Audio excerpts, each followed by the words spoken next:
Hello and welcome to Joy News at 6. The news is live on Joy 99.7 FM and hits 103.9 FM in Accra. In Kumasi, we're on Love 99.5 FM and over 30 affiliates across Ghana's 16 regions, including Sankara FM Yendi, Castle FM Cape Coast, Laura FM Laura, and Radio Max Takoradi. Get radio, TV, and online content on the myjoyonline.com interactive app for Android and iOS devices. Coming up, as late Priscilla Asante's final wish remains unfulfilled, end-stage kidney patients struggle as the Kolebu renal dialysis unit remains closed to outpatients due to a 4 million cedi debt. Miserable. I am appealing to the government to help me live through this. Otherwise, I may die. And most of the OPD guys are now going on admission. Also, Inspector General of Police Dr. George Ekufu-Dampare vows to protect Ghana's peace against all forms of threats amidst growing security concerns in the sub-region. So if anybody want to test it, the president should bring it on. We are ready to protect this country. We have more as the police charges Forex Bureau's operatives to heighten security, promising to deploy personnel to their premises for Christmas.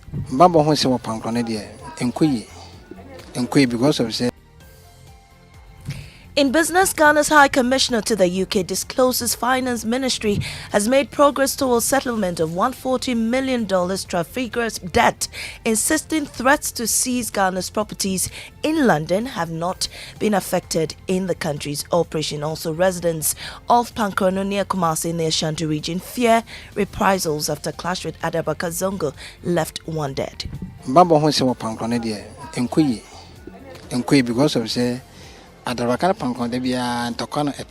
Security in this community is very poor since the clash started. I am Amiesi Nyamiche Thompson. Details shortly, please stay. And the dying wish of late 15-year-old Priscilla Asante was for renal dialysis treatment to be easily accessible to persons with end-stage kidney failure. But almost a month after she passed, the very challenges that pushed her to her early grave is leading more with similar conditions to their death. Today marks 5 months, 12 days since the renal dialysis unit of Kolebu Teaching Hospital closed its doors to outpatients as a result of a 4 million cedi debt. Before we hear from President of the Renal Patients Association on its impact on their members, here's how Richard Kwejunyako captured Priscilla's last moment. The humming sound of medical equipment here at the renal unit of the Cape Coast Teaching Hospital welcoming patients. It's a Tuesday morning and 15-year-old Priscilla Asante is being wheeled into the renal unit here. The doctors told me I have to be on the machine, and I have to be on that machine either twice or thrice a week. My mom and dad do not have money either.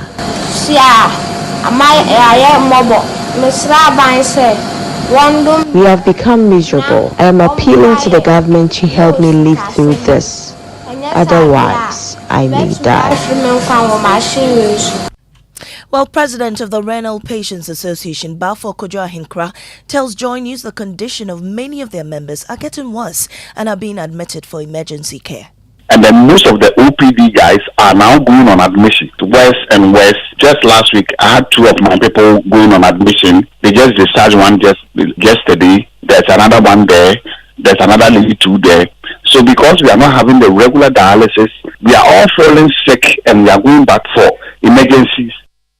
Meanwhile, President of the Ghana Registered Nurses and Midwives Association, Perpetual Ofori-Ampofo, says it is unacceptable to keep the renal unit closed for many months over a 4 million cedi debt. It's a matter of urgency. That money should be paid in terms of the debt that Kolebu owes. It should be paid. And the monthly cost of having to provide the services to these patients at that reduced amount or cost should be done so that they can actually have the services they require to live. This is a matter of life and death. And even as we speak, somebody's condition may be worsening. Somebody may have lost their lives just because the facility is not open and they are not getting the services that they require. Perpetual Ofori-Ampofo is president of the Ghana Registered Nurses and Midwives Association. The Inspector General of Police, Dr. George Ekufu-Dampare, has vowed to protect Ghana's peace and stability against all forms of security threats. He said this in a meeting with the leadership of the Ghana Association of Forex Bureaus as part of his outfit's stakeholder engagements ahead of Christmas. Forex bureaus have in recent times become targets for gun-wielding men who ransack and rob them in broad daylight. Commissioner of Police in charge of administration, COP Christian Tetayonu, charged the Forex operators to stay vigilant as the police readies to deploy personnel to their premises. When it comes to the festive period, that make sure you get police protection. Be careful of people who are also trailing you. Who are the people who come there? Especially those who use unregistered motorbikes and they come to your business premises. This is a time to activate your CCTV cameras so that in the camera you can watch in advance when people are gathering around your business premises. Assuring the public of their readiness to prevent crime, the Inspector General of Police, Dr. George Ekufu-Dampare, said the police will continue to protect Ghana's peace against every local and foreign security threat. We are on the ground. We will stop at nothing. And I want to repeat, we will stop at nothing. So if anybody want to test it, the president should bring it on. We are ready to protect this country with every fiber of our being. You heard Dr. George Ekufu-Dampare, Inspector General of Police. Now, residents of Pankrono and Adabaka Zongo in the Ashanti region say they live in constant fear of a possible reprisal. A fight that resulted in 1 fatality and 2 injuries a fortnight ago was an effort to avenge another's death that occurred 2 years ago. 4 people have been taken into police custody in connection with a recent incident, but residents are requesting increased protection to prevent attacks. Nana Boache Dankwa Yadom reports. On Thursday, October 19th, the youth of Pankrono attempted a reprisal on an alleged murder of one resident identified as Bernard Obusu by the Adabraka Zongo youth. 1 person died and 2 others were injured. Despite the arrest of 4 suspects, there has been simmering tension between the youth of Pankrono and Adabraka Zongo. According to residents, the communities have not been safe due to the tension. Security in this community is very poor since the clash started. The youth have had a meeting and we suspect a reprisal, but we give thanks to Nana Prempeh for supporting us with security. According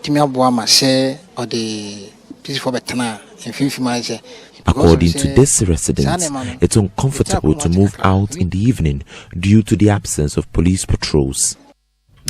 Moving on, the Electoral Commission is currently in a state of uncertainty regarding the effective participation of residents in flooded areas in a 5-day voter register exhibition.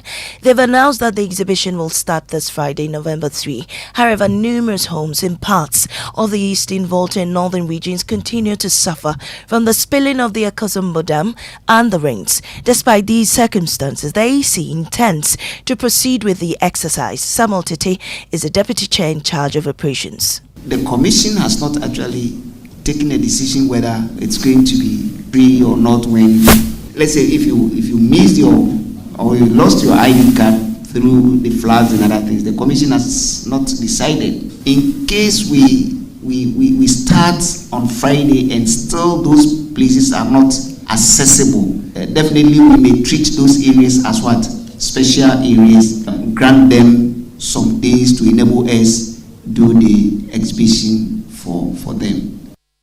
And to Tech Thursday, post-harvest losses in Ghana remain a challenge in the agricultural sector, accounting for over $700,000 loss annually. This is worsened by inefficient drying methods, which impacts crops quality and food security. Fortunately, engineering students at the Kwame Nkrumah University of Science and Technology have developed an agricultural waste and solar-assisted food dryer. Here's more for Tech Thursday. The Green Dryer is a solar-powered automated machine which uses agricultural waste for its operations. The machine has a compaction unit where waste from the farm is set ablaze and a heat trap for drying the food crops. Team members Emanuela Odum, Paul Mensah and Pakwesi Denchi explain concepts behind the device. So we have the compaction unit, we have the suction unit and also the drying chamber. So we have compaction chamber whereby we put agricultural waste materials like grass, firewood, and the suction unit, which is the blower, sucks the heat from the combustion chamber to the drying chamber. We developed circuitry system which seeks to regulate the speed of the blower and also regulate the heat coming into the drying chamber. Our project is also being powered by a solar panel which addresses the issue of using renewable energy in our projects. In a competitive agricultural technology market, this project distinguishes itself with its unique automated biomass dryer, which offers a competitive and sustainable post-harvest management solution. For Joy News, my name is Emmanuel. Right quick. Tech Thursday bringing us to the end of the bulletin, and our top story: end-stage kidney patients struggle as the Kolebu renal dialysis unit remains closed to outpatients due to a 4 million cedi debt. I'm Mami Sinyamiche Thompson. Business is next on the Super Morning Show.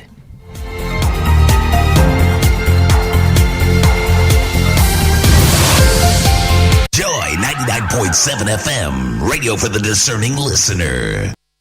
You know, Papa, see that? And it's rickety car. Hey, Papa! Papa! Bobo, so how your engine now? It is half man, half amazing. Thanks to Quartz and you can feel better energy. Can't touch this. Actually, guys, so Sancho's engine just died like that. Yes, so somebody managed to convince him that there is a better engine oil than Quartz, and he switched. Sancho Panzapa. Now, which engine oil can be better than Quartz? No other, my guy. Quartz with its age-resistant technology, it keeps your engine younger for longer. Now you know. Have you guys seen the new bottle design? It's superb. Quartz 9000 from Total Energies there improves fuel efficiency. Why do you think Mr. Mane and Logoso have taken the Quartz Nation movement World Cup like that? Sorry. Chairman. Hey, Quartz. Keep your engine younger for longer. Behind every door lies a world of opportunities. And with Absa's flexible loans, you hold the master key to open all the doors to your dreams. Doors to a new horizon and everything you could ever dream of. At Absa, we help you open the doors to all your dreams. Whether you want to buy a home, a plot of land, or finance your personal projects, our flexible personal loans, mortgage, and credit cards can make it happen. Visit absa.com.gh to discover how to get things done. That's Africanacity. That's Absa. Terms and conditions apply. No matter your water needs, Sintex has it all. Sintex tank was first to introduce double layer tank, and now you can have as many layers as you want. Sintex tank was first to introduce white inner layer tanks in Ghana, and now introduces the customer specs order, which will let you order any color and size you want. Sintex tanks gives you the biggest warranty of 7 years, which no other tank gives you. So whatever your water consumption, size of project, or demand, choose Sintex tank. Sintex tank, stress-free. Sintex tank, reliable. Sintex tank, maximum guarantee. Call 0244 335 168, Kumasi 0505 555 666, or visit sintexgh.com. Sintex tank, a year strong, a year tough. National Health Insurance.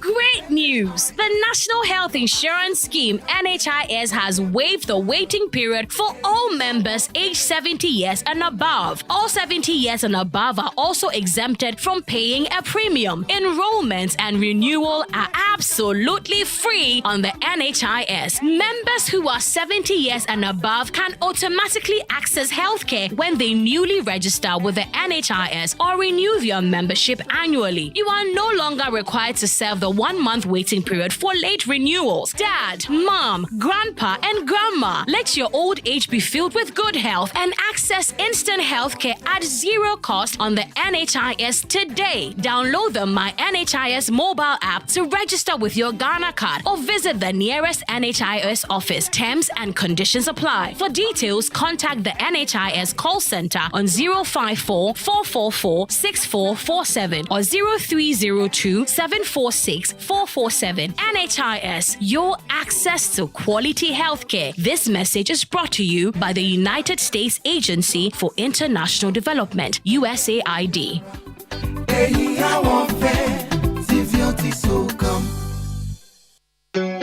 Mami loan no. NIB loan no. When you need a personal loan, you need a bank that you can trust. A bank with the best possible rate and the process easy and stress-free. That's National Investment Bank, NIB. You know what I mean, NIB Bank. NIB Bank. We help with your financial needs. NIB Bank. NIB Bank. We have a variety of personal loans. NIB Bank. NIB Bank. Visit the nearest NIB branch for your personal loans today. You can call 0302 428 500 or call toll free on 0800 007 777. Your CIMG award-winning bank with over 60 years of banking is here to empower your dreams every step of the way. NIB Bank. We have a variety of personal loans. NIB, your business is our business. Terms and conditions apply. NIB Bank. NIB Bank. Personal loan. I love that song. Very nice. Yes, nice and catchy. Good morning. Good morning. So, are you the one who chooses the president you want? Like, is it your choice that becomes? Or let me be fair. Ultimately, when people are presented on the ballot for you to choose from, are they the people that you would have wanted to have on your ballot? Sometimes. Sometimes they are, sometimes not. Yeah. Depends. So, I mean, I think it's obvious that these people go through a filtration process, right? So, it starts, smaller and smaller groups decide which people to put forward, right, for the flag bearership. And then ultimately a few 100,000 people will come together as delegates and choose who will represent their party, right? Yeah. And then ultimately, it looks like here in Ghana, we've decided that we will only ever choose between two political parties. So ultimately, whichever two people those political parties put forward become our two choices. Yeah, you don't have a choice but to decide between the two. So, with political season, upon us and NPP choosing their flag bearer over the weekend, I think it's an important time to ask a few questions about what Ghana wants in a president. And whether this party, one of the two we always seem to choose from, is going to have what Ghana wants as its choice at the end of their process this weekend. And come to think about it, like you explained, I'm just beginning to think the choice of who leads us is not really in the hands of the people. No. Because if you look at what it starts from, it's just a few people who decide this person should lead the country. Yeah. And then we have to make a choice later on. So it's not really our choice. Yes, a few super delegates, less than 1,000 people are the ones who decided. And we need to trust those people to have made a good decision. Do you? Do you trust them? After hearing all these rumors about what they were given by these, contestants. Anyway, this is the subject of our conversation today. Look, we're a democracy, and for centuries, it's not centuries, for several decades, the Americans described their democracy as an experiment. Even today, they still do. They still describe it as the grand experiment. Well, how is our experiment going? How democratic is our democracy when it comes to the selection of president? A person who is going to end up with so much discretionary power. Yeah. To either move or stagnate our destiny. Yeah. And good conversation for sure. The morning. All right, well, let's say thank you to Total Energies. Total, we go the extra mile for you. And Absa Bank Ghana Limited, helping you find a way to get things done. They're the ones who brought us the 6 a.m. news. So, let's get this into gear with the Joy Business Report brought to us by Glyco Life Travel Insurance. Glyco, we cushion you for life. And Africa World Airlines, touching Africa, touching the world.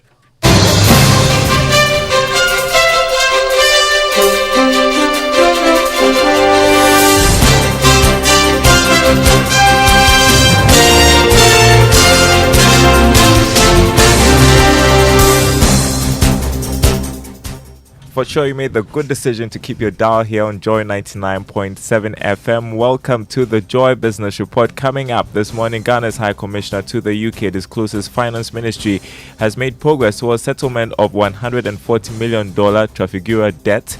Insistent threats to seize Ghana's properties in London have not affected the country's operations. Also coming up, rating agency Fitch predicts an increase in the Bank of Ghana's foreign reserves to $7.7 billion by 2025 as it says another round of domestic debt exchange program unlikely to occur. And Ghana to contribute 24 million tons of carbon credit transactions to support climate fight by 2030. Details coming up.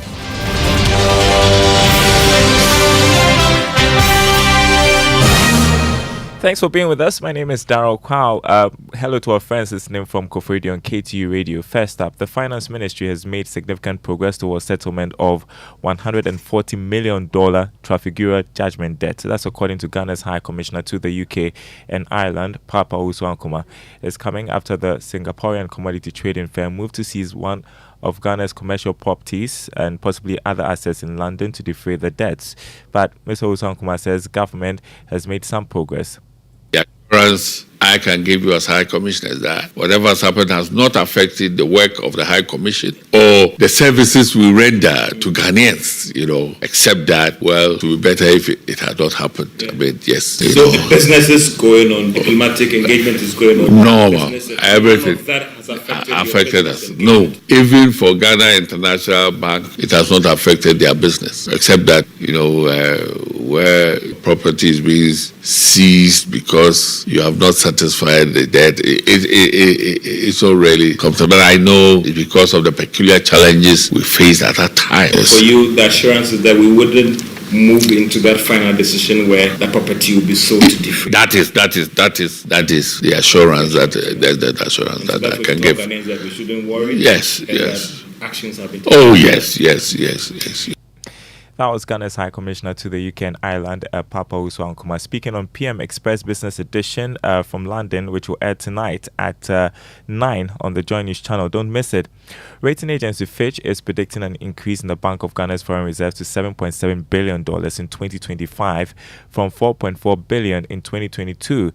This will put the import cover on months of current external payments to 3 months. Here's more in this Business Desk report.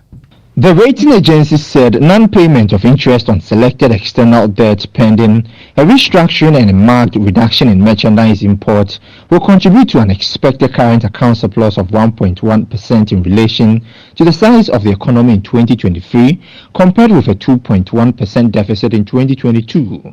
It also forecasts the current account to remain in surplus in 2024 and 2025.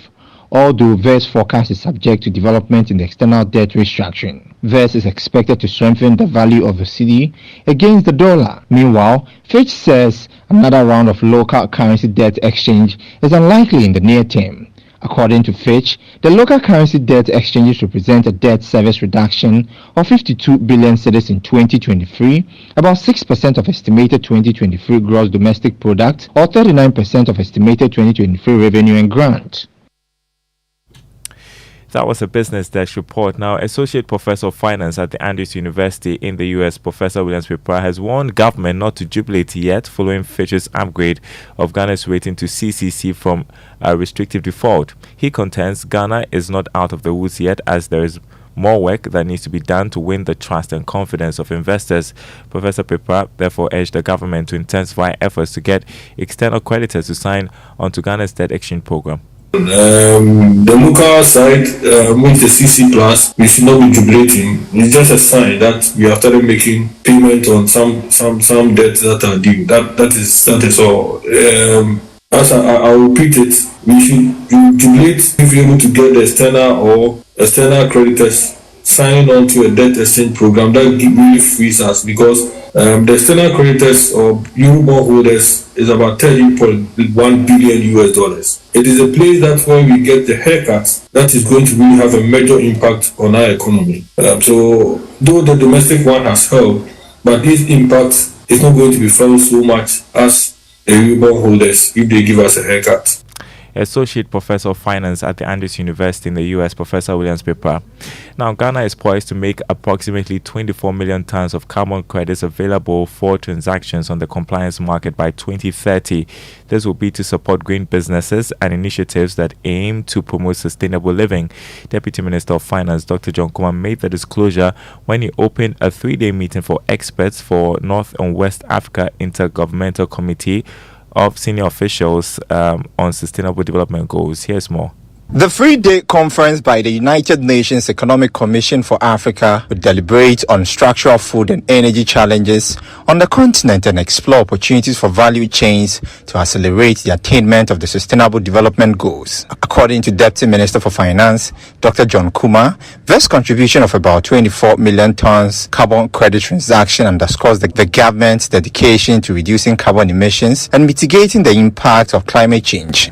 As part of our updated nationally determined contribution, Ghana is poised to have approximately 24 million of carbon credits available for transactions on the compliance market by 2030. This underscores our dedication to reducing carbon emissions. Speaking to Joy Business, Country Director for the United Nations, Charles Abani, applauded Ghana's leading role in ensuring adequate resources to support the SDGs. And I think Ghana has played a leading role in pushing for the reforms necessary to the global financial system. We've also seen Ghana successfully negotiate an IMF package that has brought some resources, and the tale of the tape so far is that Ghana is making progress towards meeting those terms and conditions. The meeting is under the theme Investing in Energy Transition, Food Security and Regional Value Chains for Sustainable Development in North and West Africa.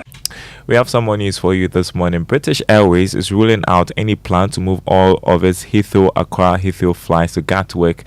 This follows a recent introduction of flights on the Gatwick route 3 times a week.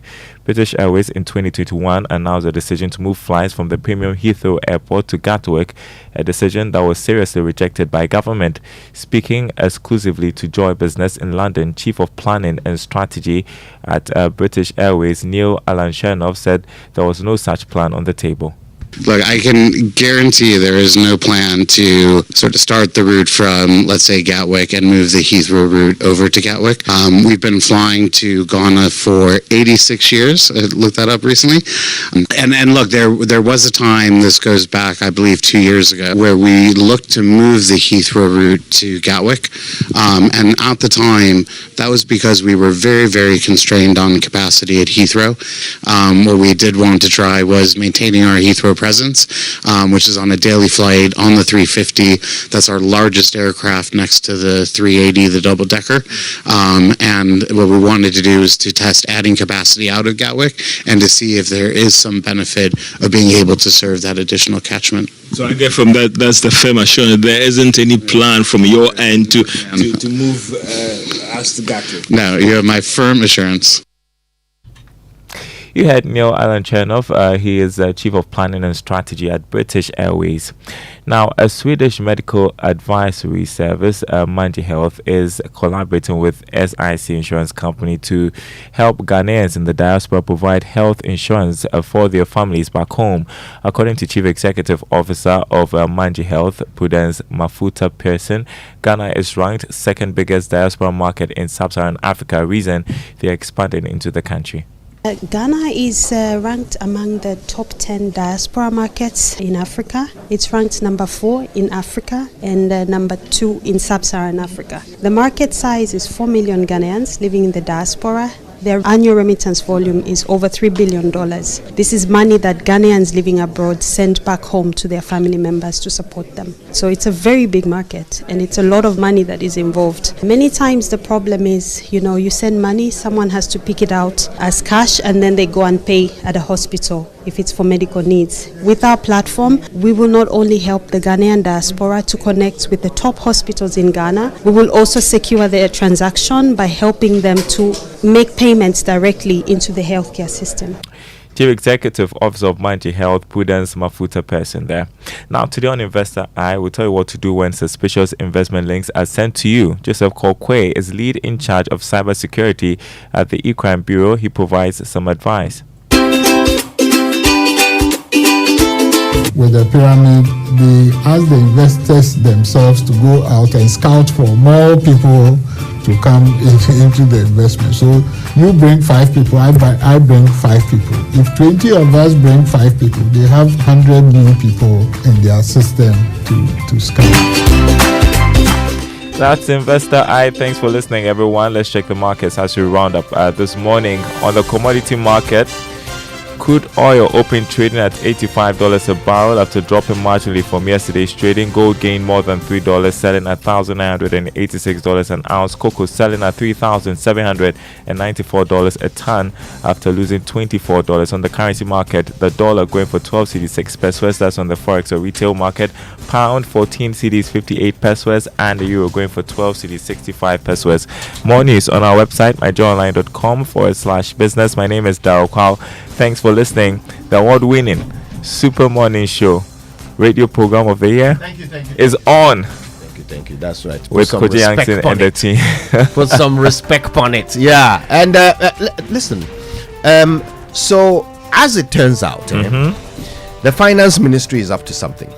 Tell me about it. And we're going to be getting more detail about it because it starts today. Okay. It's a Ghana public-private dialogue platform which is being started off, and they call it the Mutual Prosperity Dialogue. Okay. Sounds interesting. Yeah. Mutual prosperity. We like mutual prosperity. So the public sector will prosper, and the private sector will also prosper. Great stuff. Mutually. Today we'll learn a bit more about it because it sounds interesting, right? But Very interesting. The detail is what will bring it to life. All that detail will be here on the show. Great. Plus, you like say it right, don't you? I do. Did you know that sometimes you can say it wrong until it becomes right? Yeah. Today, I have an example of a word that has been said wrong. Now it's right. Persistently wrong until everybody said, okay, fine. Fine. It's now right. I was waiting to hear today's episode of Say It Right. Yeah. How do you say it right in Ga? Since you are taking Ga lessons right First now. of all, let me try and figure out how you say C in Ghana. C. Okay. So K is C, right? Yeah. Say it. Kele.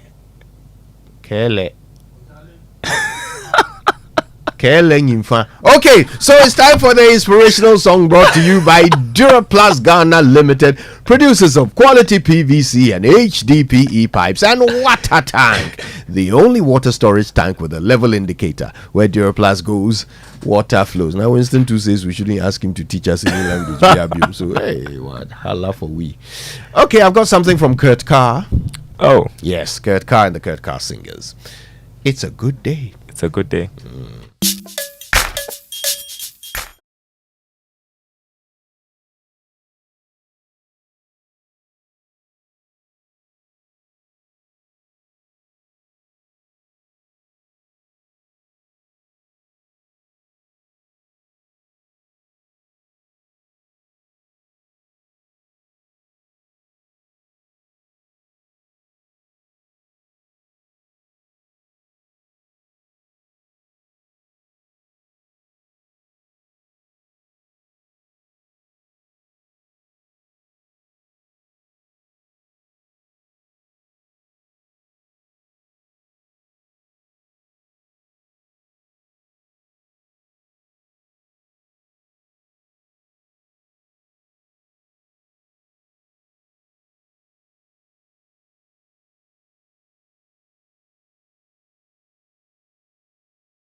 It's a bad day.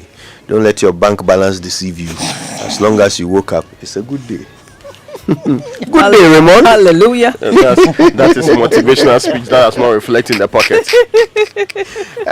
Don't let your pocket. Not everything must reflect in the pocket. Hallelujah. Yeah, but most things must reflect in the pocket. Heavenly things are not in the just give pocket.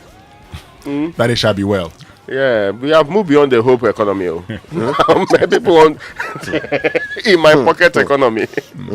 Yeah, but I mean, see, for example, if you are one of those dialysis patients who move from OPD to emergency care, it would make sense that what reflects in your pocket is the most important thing. You get what I'm trying to say? No amount of hope can help you under these circumstances. But if you had what was in the pocket, you would have chosen an alternative place instead of the free now shutdown place at Kolebu. You get the point? Precisely. Yeah. Anyway, it's a good day. I was trying to say it right in Ga. I failed. Hang on, let's drive safe first. But I've been taught how to say it. I want to show Then when off. it's time for say it right. So wait. Eh? So let's When it's bring time for say drive it right. safe, and then you can say it right in Ghana. Yeah. Well, you people. Drive safe. Yes, Mama V, Our let's get to campaign drive is brought to you by Johnny's and Multimedia Group. Is supported by Toyota Superior Quality. So this morning, stay alert. Being alert allows you to react quickly to potential problems, like when the driver in the car ahead slams on the brakes at the last minute. Please drive safe.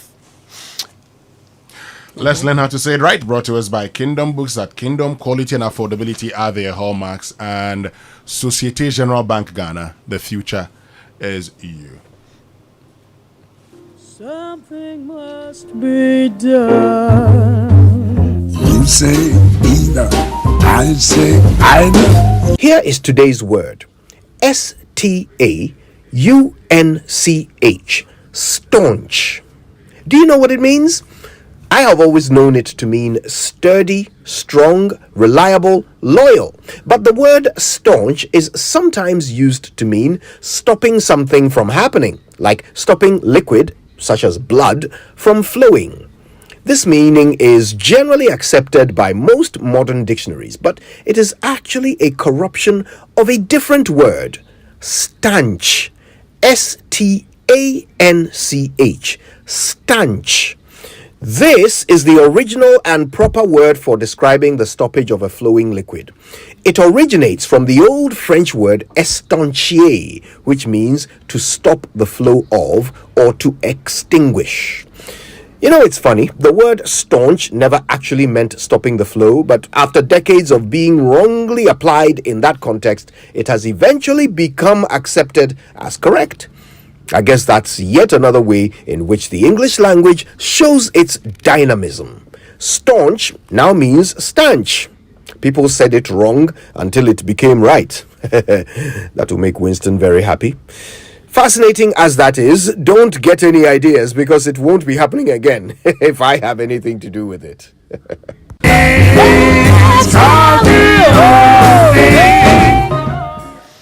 And that's how you kemolejogba. Say it right. Yeah. Yes. After consistent practice, practice makes perfect. I actually started off by saying Kele Nyimfa. And then somebody helped me out. Kemolejogba. And you were saying Wiemo what? You can also say Wiemo, right? Madam. Either way, either or. Let's do the news review brought to you by Syntex Tank, a strong, a tough.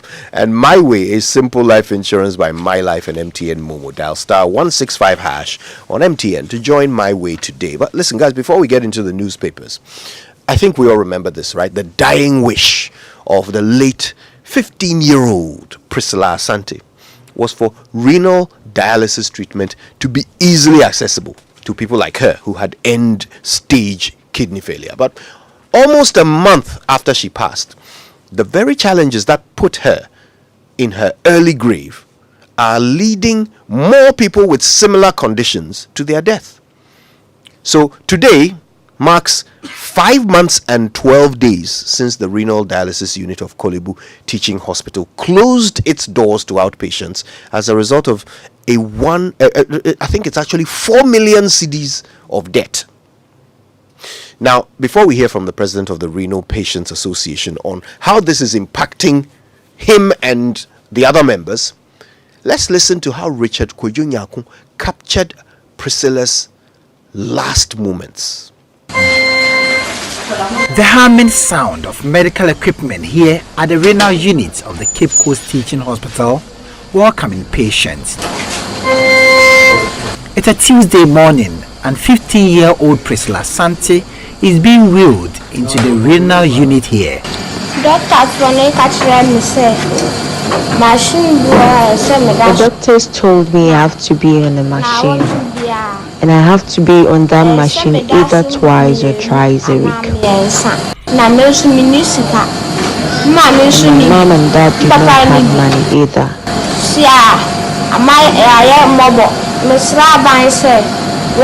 We have become miserable. I am appealing to the government to help me live through this. Otherwise, I may die.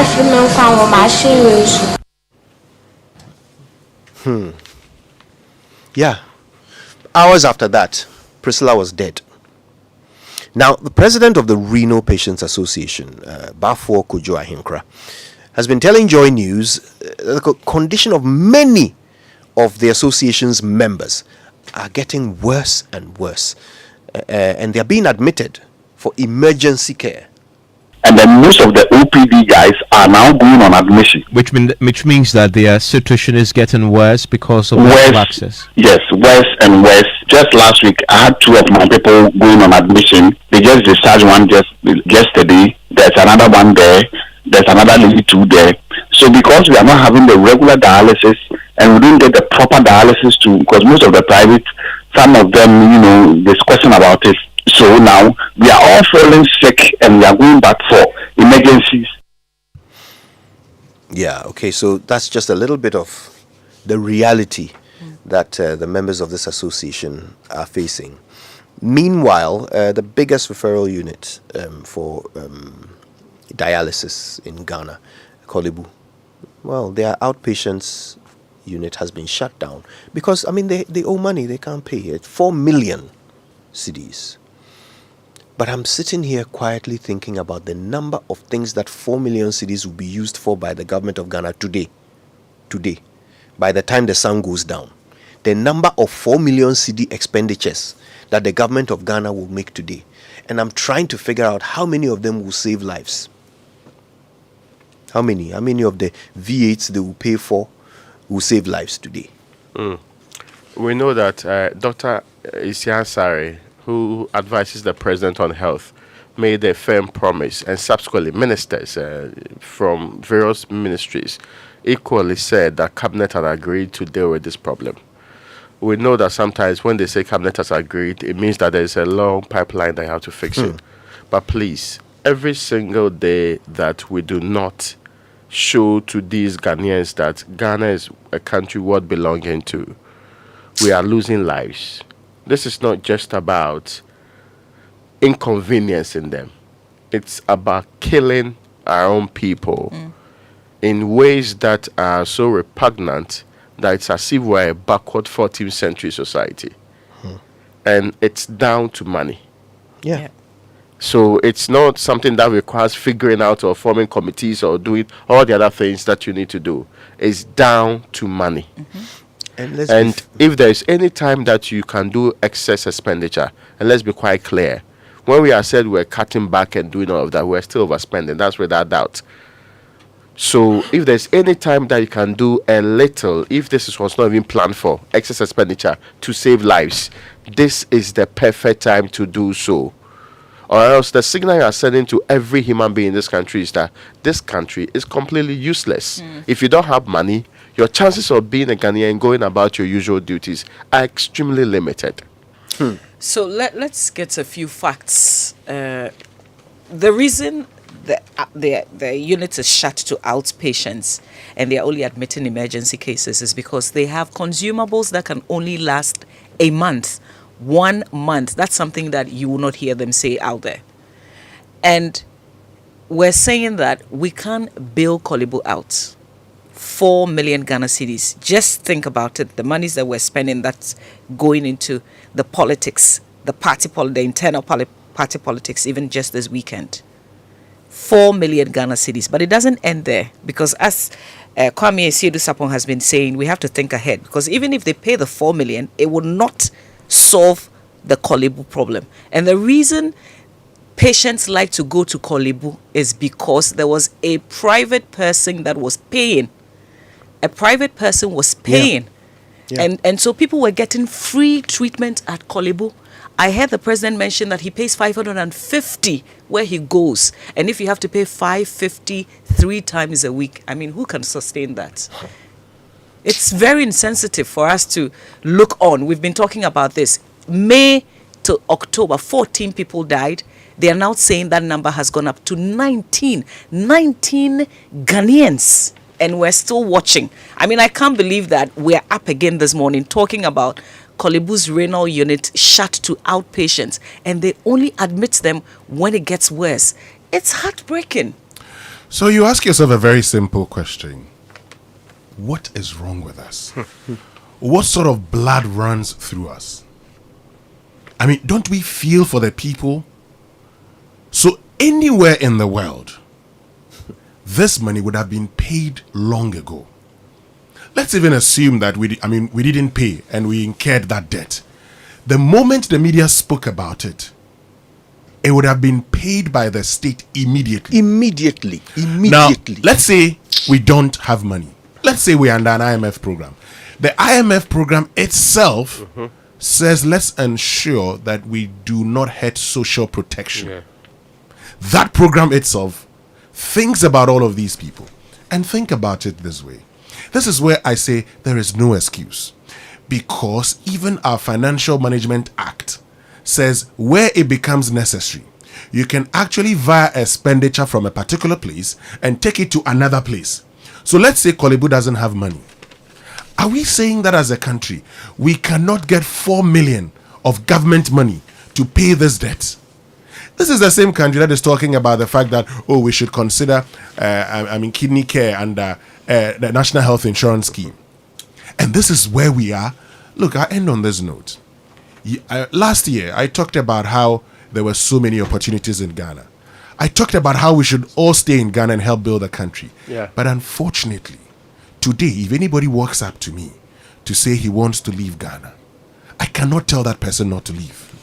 I cannot do that, because when I look around, all the problems we have to go through, his only sin, your only sin Ghanaian, is that you're a Ghanaian today. Is this the sort of country we want to build? That today, go to Europe, they are crying because their youthful population is non-existent. Yeah. And we have the youthful population here that should help us develop. We have the youthful population moving to other continents, and we are crying just because our leaders do not think about us. But anyway, it's okay. I don't want to talk. We just don't value human life. Let me just summarize it like that. We don't, in this part of the world, we don't value human life. We don't know what it is. We don't know what it means. We don't know what we are throwing away. So we keep throwing it away. Let's get through these headlines as quickly as we can. Now, the Daily Graphic is reporting this morning, NPP inches towards showdown. And the other stories, NCA, NMC launch broadcast complaints platform, and 2024 budget is wants prudent spending. That's also in there. Of course, they also exposed a lot that was happening in the economy last year. Now, graphic FNBN to support businesses on the Africa Continental Free Trade Area. That's also being presented by the Daily Graphic this morning, and has appeared to have made some interesting development with Mediema, and apparently they won by 3-1. That's at the back page of the paper. But Hearts is still not on top of the league. If you want to look for, they had to wallow down to 30th. But they massacred Mediema yesterday. Is that in your paper? Yes. Diana ends Bofakwa's unbeaten run. That's also in the newspaper this morning. That's what the Daily Graphics represented. The Ghanaian Times newspaper front page says, ensuring sub-regional security, we will support Ghana to preserve stability, fight terrorism, criminal groups in West Africa. That's the German Chancellor making that statement. Government urged to ensure 2024 budget alleviates suffering of Ghanaians. Government presents relief items to repay flood victims, and EC begins voters register exhibition tomorrow. Also, scrap dealers vandalize steel ECG switch gears. And there's also the story about the Office of the Attorney General and Ministry of Justice set to start fresh trial of the housemaid of former Minister of Sanitation, Water Resources, Cecilia Benadapai, and others accused at the Accra High Court. Well, let me get to the business finder for today, and it says Chief of Staff assures Savannah flood victims of government support. SSNIT deepens engagement with informal sector workers. Comes with a photograph of Dr. John Ofori Tinkran, who's DG of SSNIT. But the big one here says target 8 to 10% annual growth. That's to significantly improve livelihoods.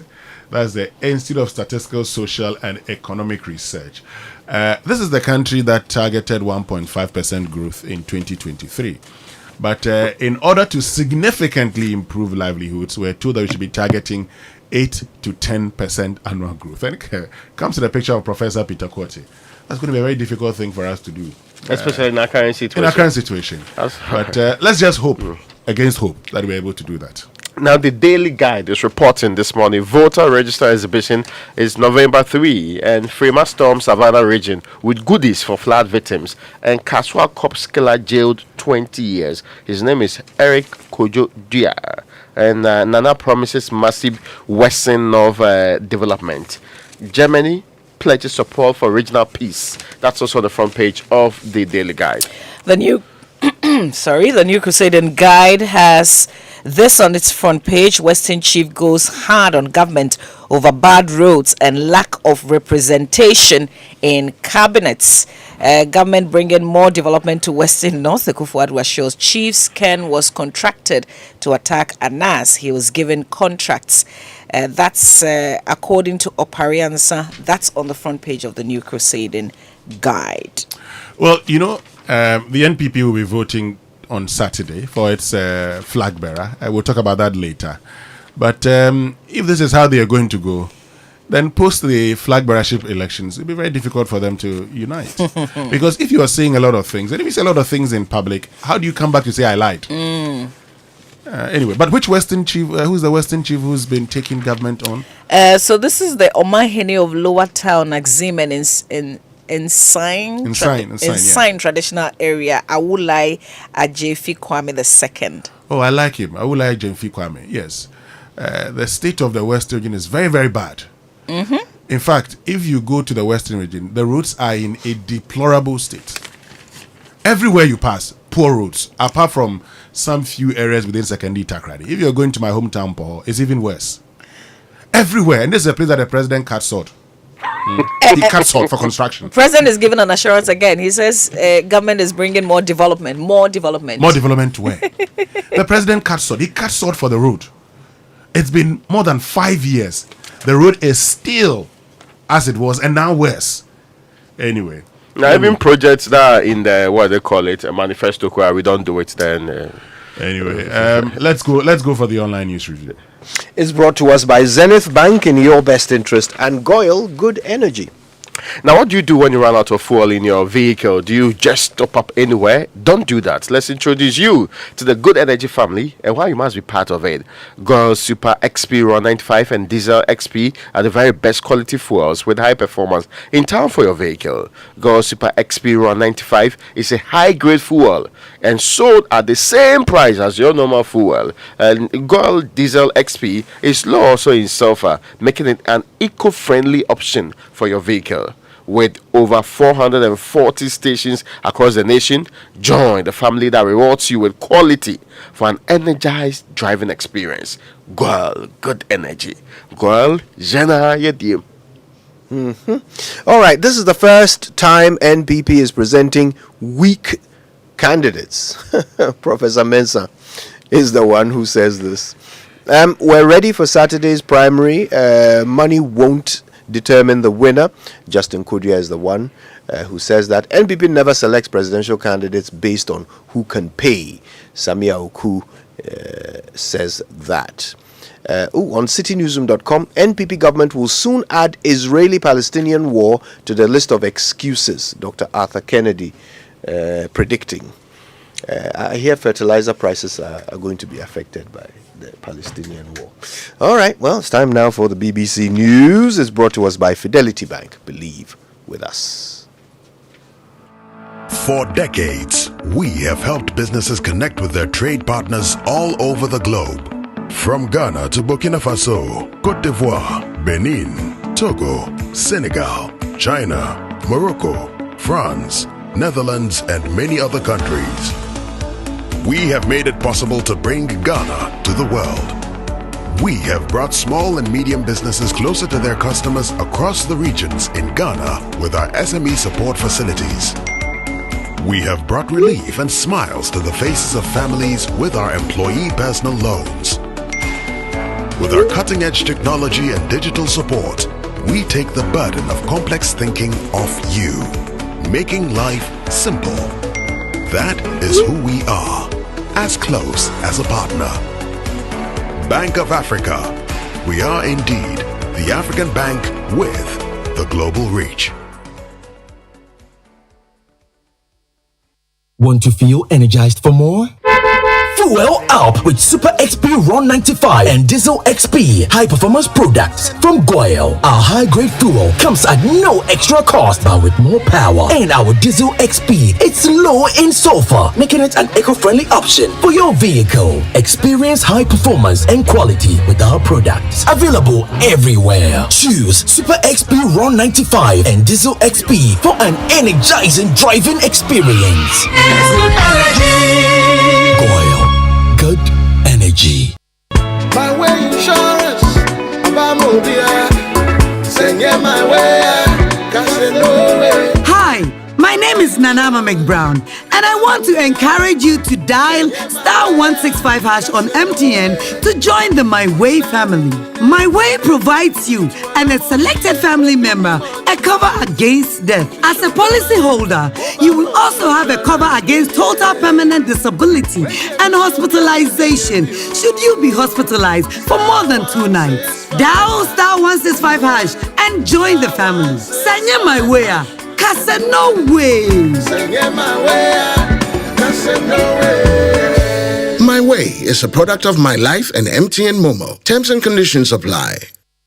The search for a distinctive university to attend is now over. I introduce you to Heritage Christian College, located at Amasaman behind the Olympic Stadium, affiliated to KNUST and UCC, and accredited by the Ghana Tertiary Education Commission. The university offers Bachelor of Business Administration programs with options in accounting with computing, marketing, accounting, human resource management, business information technology management, entrepreneurship and technology innovation, Bachelor of Science courses in information technology and information security, nursing, and a Bachelor of Theology. We offer student entrepreneurship training with financial support. The entry qualifications include WASSCE, SSCE, GBCE, HND, and diploma in relevant fields. Mature entrants can also come if they are 25 years and above. We also offer 12-month Master of Science programs in accounting and taxation, accounting and finance, and human resource management. Contact us on 0547 777 731. Heritage Christian College, a university educating compassionate entrepreneurial leaders. There's never been a better time to own a home. Republic Bank slashes interest rates on all its CD mortgage products. Yes, switch and sign on to any of our CD mortgages. Enjoy ultra low interest rates and pay less to live in your dream home. Coolé! Call 054 0109 649, 054 0109 901 or email myhome@republicghana.com. Offer is valid until 31st January 2024. Terms and conditions apply. Republic Bank, we're the one for you. It has been banned for over 20 years, but almost every day children are being beaten by their teachers and even killed. Assignment. Today at 9:30 and 21 GMT. At 8:30 GMT, Business Daily. I'm here in the vineyards of southwestern France, where an existential crisis is facing the makers of red wine. We'll be hearing why tastes are changing at home and abroad, and ask the question, what's the tonic for all this woe in Bordeaux? This is the BBC World Service, the world's radio station.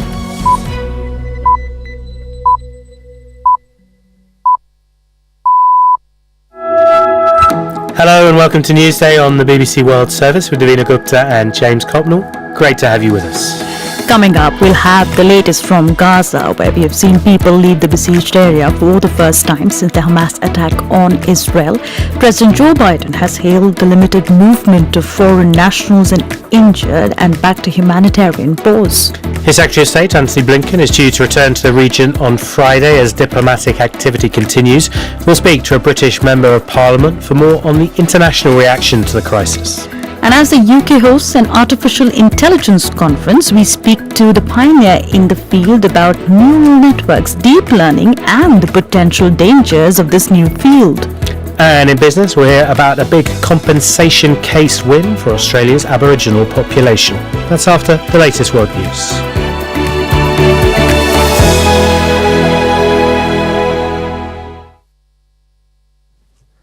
Hello, I'm Neil Nunes with the BBC News.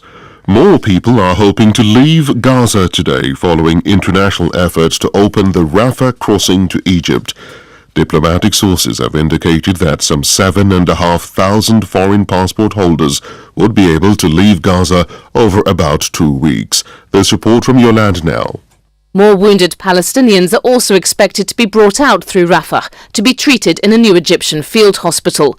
On the ground, Israel's military spokesman says troops have now broken through Hamas's front lines of defense in northern Gaza. An Israeli commander said Israeli forces were at the gates of Gaza City. Overnight, loud explosions and shelling could be heard in the city, including close to Al-Quds Hospital, according to the Palestinian Red Crescent. Israeli authorities had previously warned the hospital to evacuate immediately. However, UN officials said that was impossible without endangering the lives of patients. The Iran's Human Rights Office says Israeli airstrikes on the Jabalia refugee camp could amount to war crimes. It said the high number of civilian casualties and the scale of destruction raised serious concerns that these were disproportionate attacks. Flags have been lowered to half-mast in Beijing as China prepares for the funeral of Li Keqiang, a reform-minded bureaucrat once tipped as the country's future leader. He died from a sudden heart attack in Shanghai last week at the age of 68. Here's Stephen MacDonald. Police, hundreds of plainclothes officers and many more Communist Party volunteers have filled Hongqing Road.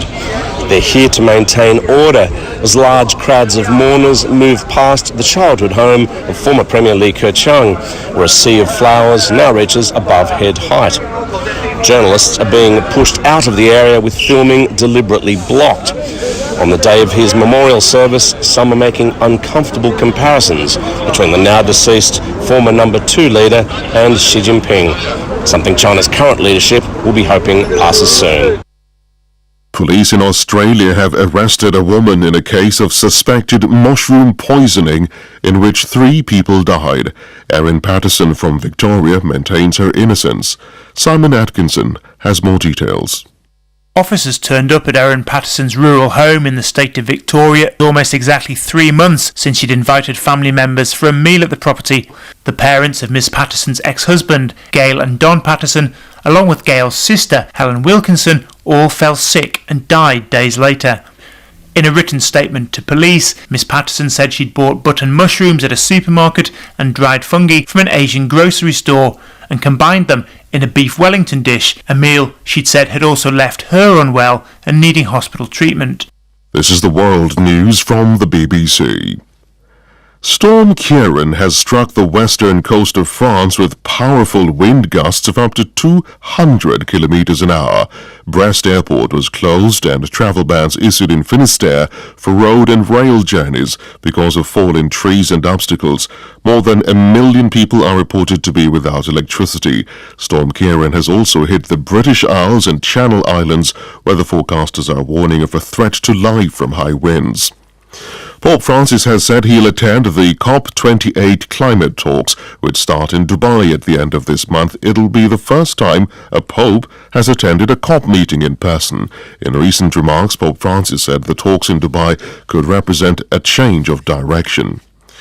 Several politicians and rights activists in Pakistan have filed a petition with the Supreme Court to challenge what they call the mass deportation of undocumented migrants, many of them Afghans, from the country. A deadline for them to leave voluntarily expired on Tuesday. The petition argues it's a violation of fundamental rights for some estimated 1.7 million Afghans affected. Kaisar Khan Afridi from the UN's Refugee Agency urged the Pakistani authorities to reconsider. Afghanistan is going through severe humanitarian challenges, including human rights challenges for women and girls. And the government of Pakistan is implementing this plan, and we believe that such plans will have serious implications for all those who have been displaced and who may face serious protection risk upon their return. The operator of the Fukushima nuclear power plant in Japan has begun releasing a third batch of treated contaminated water into the Pacific Ocean. TEPCO says it plans to discharge about 7,000 tons of the treated liquid by mid-November. The water has been used to cool damaged reactors at the facility. BBC News. For over 10 years, Old Mutual has been touching lives in Ghana. Whether you're a trader or a student, an entrepreneur or an employer, or nearing your retirement, we have the right financial solutions tailored just for you. Contact Old Mutual on 030-7000-600 or visit our website on oldmutual.com.gh to learn more. And let's realize your financial freedom together. 10 years of greatness, here for a lifetime. Old Mutual, do great things every day.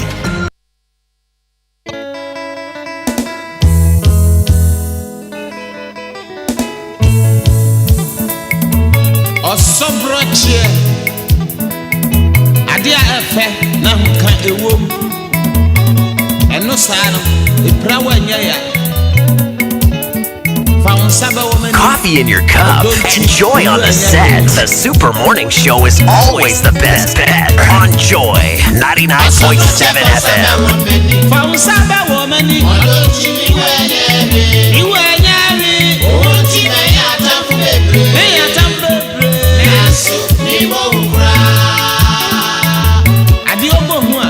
Joy 99.7 FM.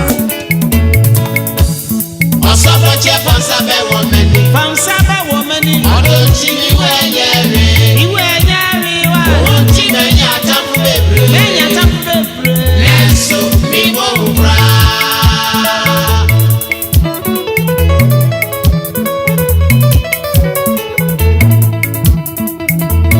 Coffee in your cup. Enjoy on the set. The Super Morning Show is always the best bet on Joy 99.7 FM.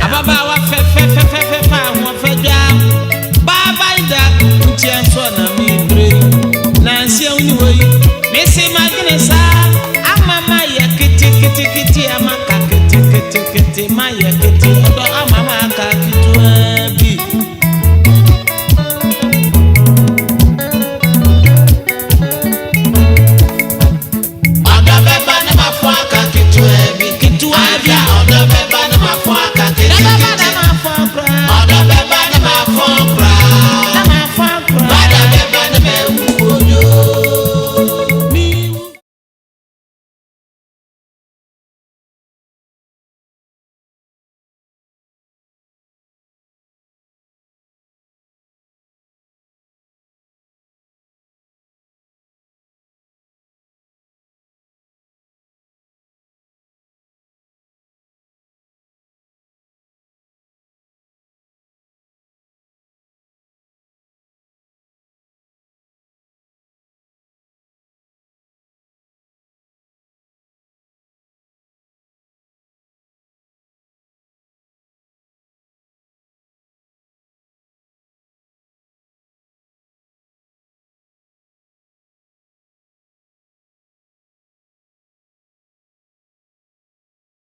Public-private dialogue platform.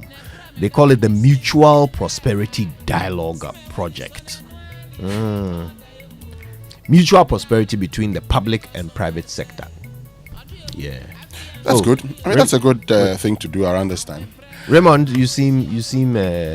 Let's focus on our mutual prosperity from both sides, and because the prosperity has been one-sided for quite too long. So now we should look at everybody's prosperity. It's a very good talk. So which side has been prospering? Oh, those who are actually in government, those who control the largest of the states. But that's not the public sector. No, I'm saying that for one side. That's still the private sector. No, I'm saying that those who are in government.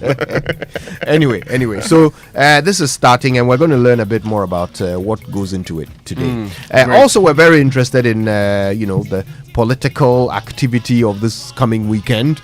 The NPP has some limited choices from which they must choose their flag bearer, and which of the four will they choose? And how representative of the desires of Ghanaians will that choice be?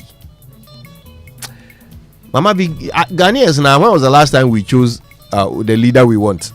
I think this question is also coming out very strongly. Do these four represent the best of the NPP? Let me say good morning to my friend Richard Techimensa, who's Central Regional Secretary of the NPP. He asked me a question this morning. Did you ask these same questions when the NDC was going for finals? Anyway, let me tell you about Republic Bank. Does he think his party is the same as the NDC? Republic Bank, master of mortgages. If they are, then there would have been no need to choose them first too. Anyway, let's move on. Republic Bank is master of mortgages, and they've even gone lower, offering you ultra low interest rates on all its CD mortgage products. If you're planning to own, build, or improve your home, now is the time. Take advantage of this window of opportunity. Call our mortgage hub and speak to a specialist on 0540109901, or send us a mail, myhome@republicghana.com. This offer is valid until the 31st of January 2024. Terms and conditions apply. Republic Bank, we're the one for you.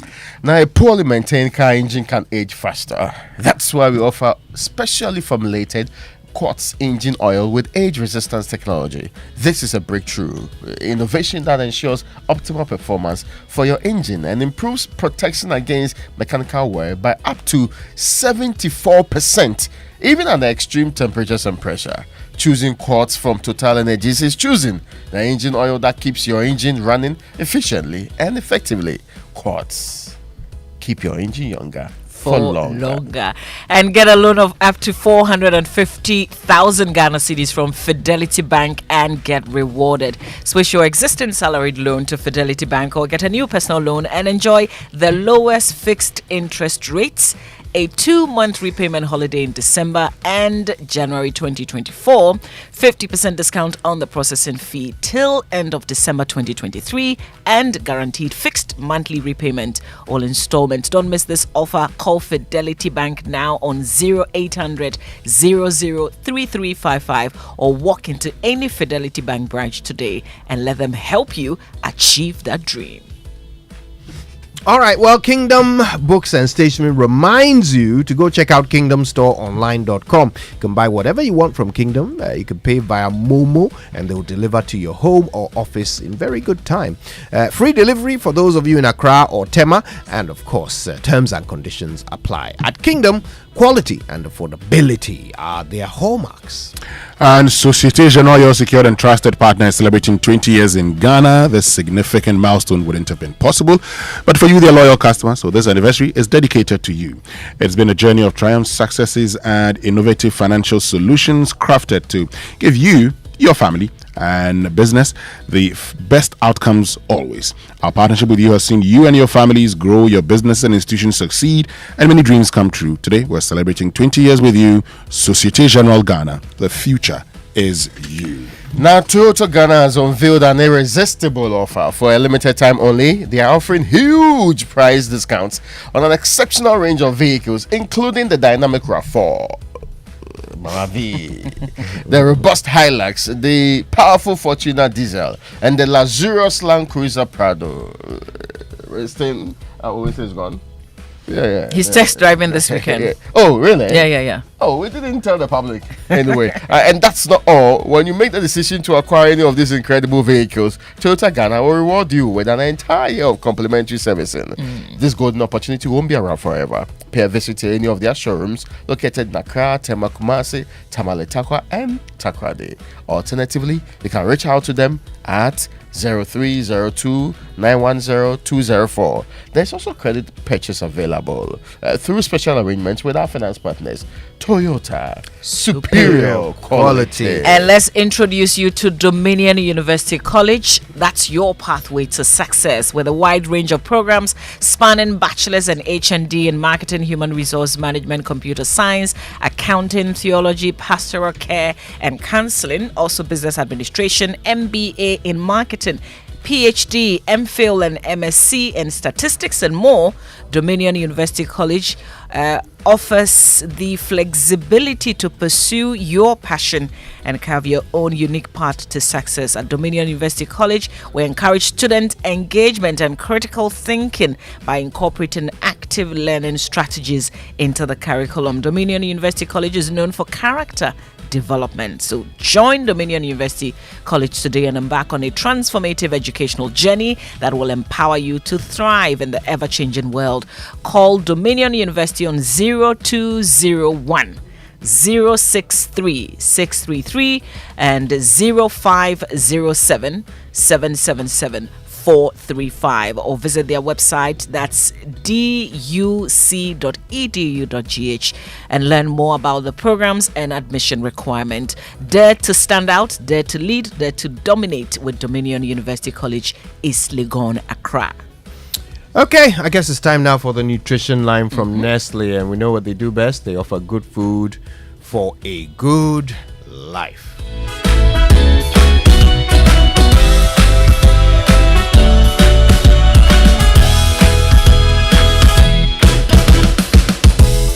Having your baby try out different tastes and flavors isn't just about giving them a change of taste. This helps to develop their palate and prepares them better for accepting varieties of adult food as they grow.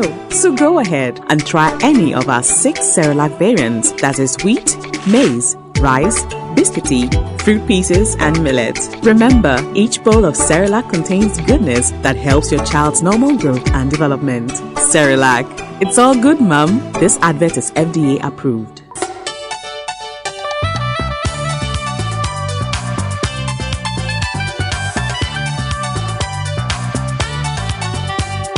This is Nestle Nutrition Line. Nestle Nutrition Line is a public service program from Nestle Ghana Limited. Nestle Nutrition Line offers tips on good food for a good life. Now to your presenter. Hello.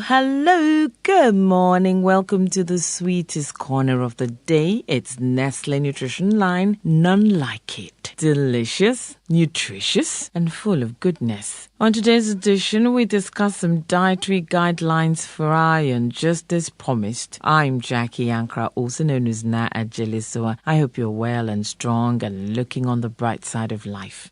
How much iron is needed each day depends mostly on age and sex. For example, from birth to 6 months of age, a baby needs 0.27 milligrams of iron a day, and exclusive breastfeeding meets the needs. Children between the ages of 1 to 3 and those between 4 to 8 years need 7 and 10 milligrams of iron daily. The recommendations for those between 14 to 18 years differ by sex, with boys needing 11 milligrams a day and girls needing 15 milligrams of iron a day. The difference is teenage girls in this age range begin to menstruate and lose iron in their blood. Adult women also need more iron than men for the same reason. Special groups who need extra iron include pregnant and breastfeeding mothers. Including iron-rich foods in your meals can help ensure that you're meeting your iron needs. Iron-rich foods include beef, liver, kidney,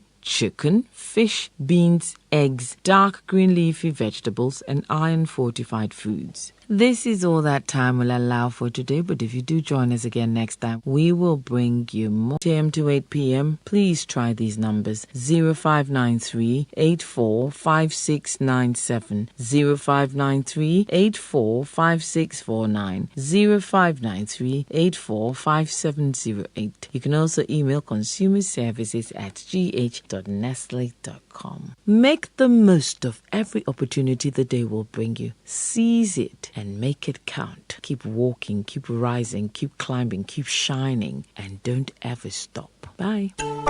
Having your baby try out different tastes and flavors isn't just about giving them a change of taste. This helps to develop their palate and prepares them better for accepting varieties of adult food as they grow. So go ahead and try any of our 6 Cerelac variants, that is wheat, maize, rice, biscuity, fruit pieces, and millet. Remember, each bowl of Cerelac contains goodness that helps your child's normal growth and development. Cerelac, it's all good, Mum. This advert is FDA approved.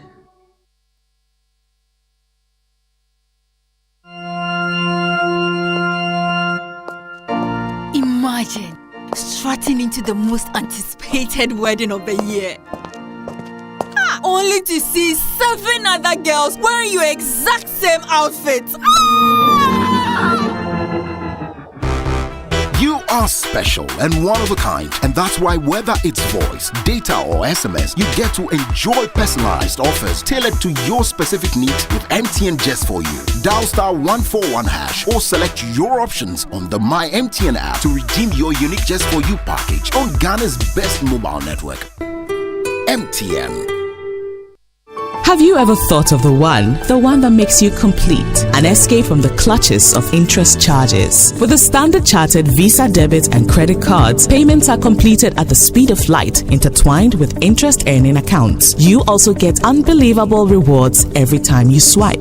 You have access to over 1,200 airport lounges worldwide. High credit limits of up to 100,000 Ghana cedis and up to 50 days interest-free with our credit cards. You also get to enjoy full multi-trip travel insurance for 90 days. Fees discounted at your feet with our globally partnered merchant points. Bills are always settled, not battled. Get the Standard Chartered debit and credit card now. Call toll-free on 0800 740 100 or 0302 740 100 or reach us via email on feedback.ghana@sc.com. Standard Chartered, here for good. Friday, October 20th to Saturday, 11th of November. Watch Africa's top football clubs become the champion of champions. Al Ahly FC, Wydad AC, Esperance, Mazembe, Enyimba FC, Mamelodi Sundowns, Atletico, Petroleos, and Simba SC. Who is the beater of champions? Catch all the scintillating action of the African Football League, streaming at afl.africa and on FIFA Plus.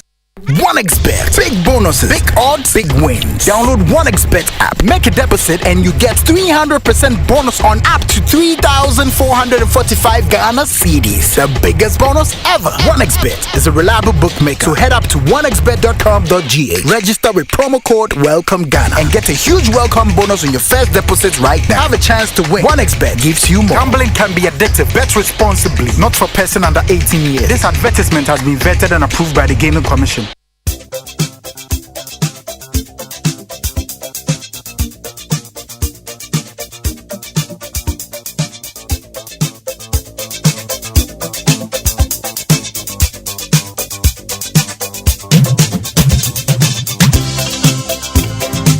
All right, birthday messages on the Super Morning Show are brought to you by MTN. Everywhere you go, Bank of Africa, the African bank with global reach. Bank of Africa, as strong as a group, as close as a partner. And Franco Trading Enterprise. Still phone Papa Fee.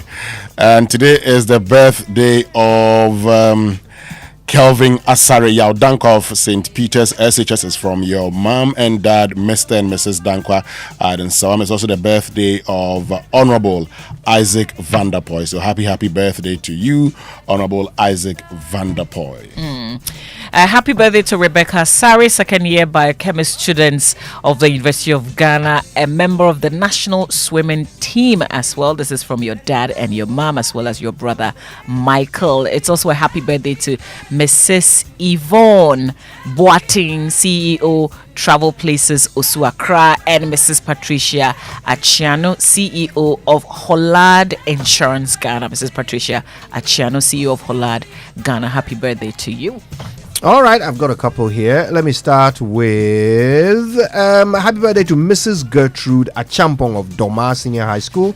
May God Almighty continue to bless and protect you. It's from your husband, Mr. E.Y. Achampong. And Fifi Banson sent this one. He says, happy birthday to my darling Solange Nana Araba Ejima Banson. Solange Nana Araba Ejima Banson of KNUST. She turns 19 today. It's from all the Banson ninjas. I love that. Okay then. So, any other birthday wishes coming through? Yeah, there is one I want to give because I've seen the member of parliament for Otafor, right? Yes, here. Hi, how you doing? Wait.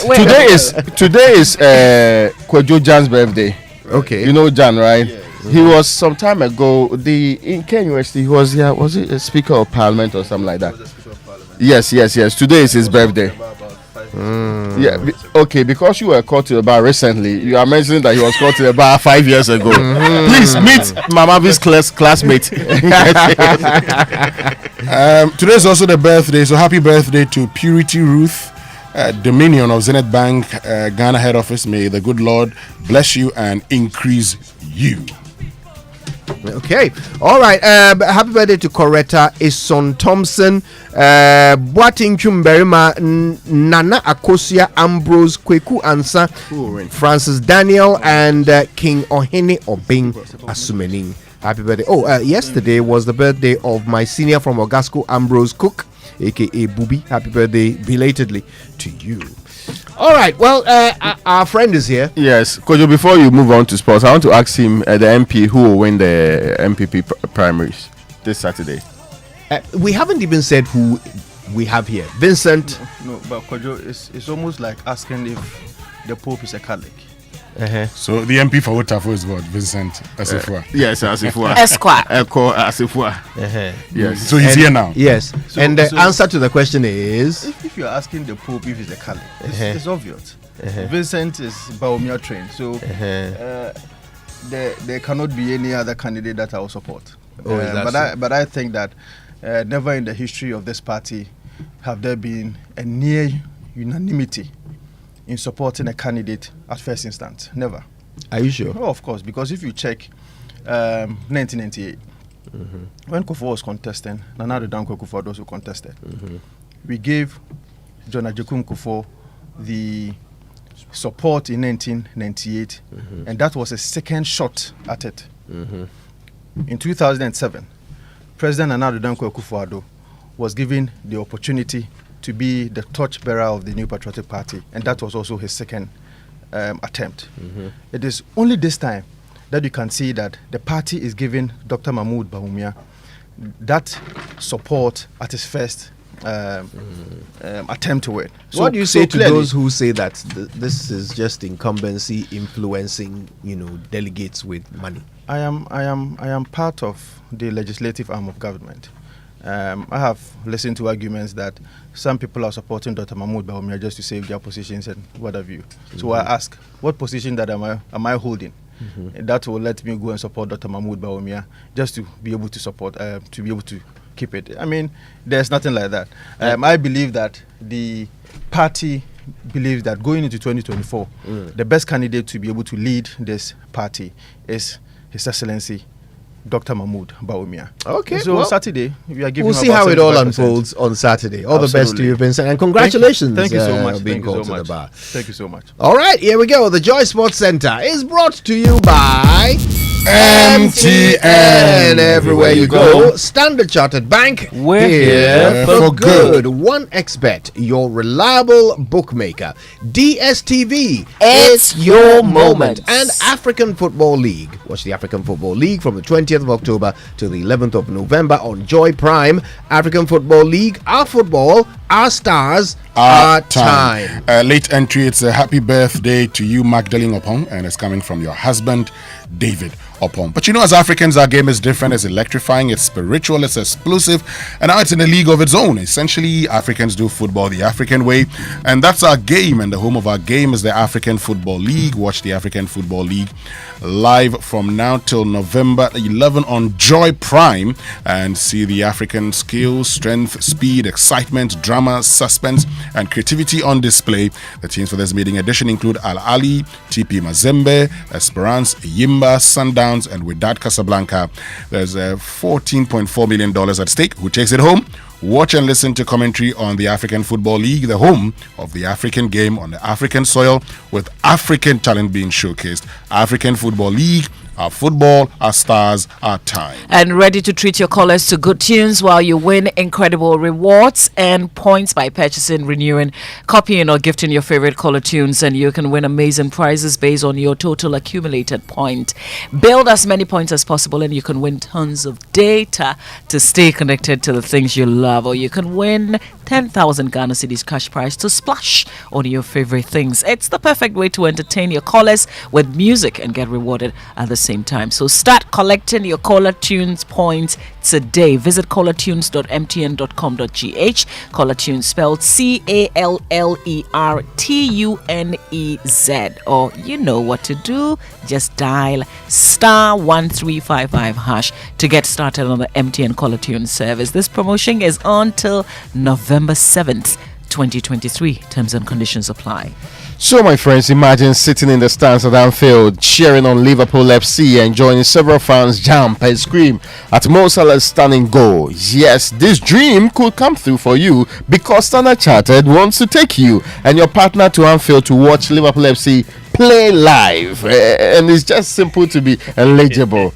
Listen up, thank you. There's an equal chance, there is actually, for clients and non-clients. Okay. For non-clients, download the SC mobile app. Just open an account, start transacting. But for existing clients, just transact more to participate in this campaign. Remember, the more you transact, the more presents you gain in the basket for the final draw that selects the ultimate winner. This is your chance to experience Anfield with your partner. There are other consolation prizes though. Open the account and transact now to watch Liverpool FC play live at Anfield. This promotion is regulated by the NLA on the Caritas Lottery platform. Terms and conditions apply. Standard Chartered. Yeah, for good. Now, do you like watching sports and betting? You'd definitely be interested in the offer of the world famous bookmaker 1xBet, with high odds, a huge selection of sports events, and a cool mobile app. Right now, 1xBet is offering a 300% first deposit bonus. Sign up, use the promo code BETG, and get a bonus of up to 3,445 Ghana cedis. 1xBet has a license to operate in Ghana, so you don't have to worry about your funds' safety. Ruffle. Join millions of 1xBet players worldwide and win big. Salah. Thank you very much, Kojo. Good morning to you and good morning all of you. Welcome aboard to the Joy Sports Centre with me, Fentu Tahiru Fentu. Coming up this morning, of course, Manchester United and Arsenal knocked out of the Carabao Cup. Kudus Mohammed, the architect of one of those exits. He's also been nominated for CAF Football of the Year award.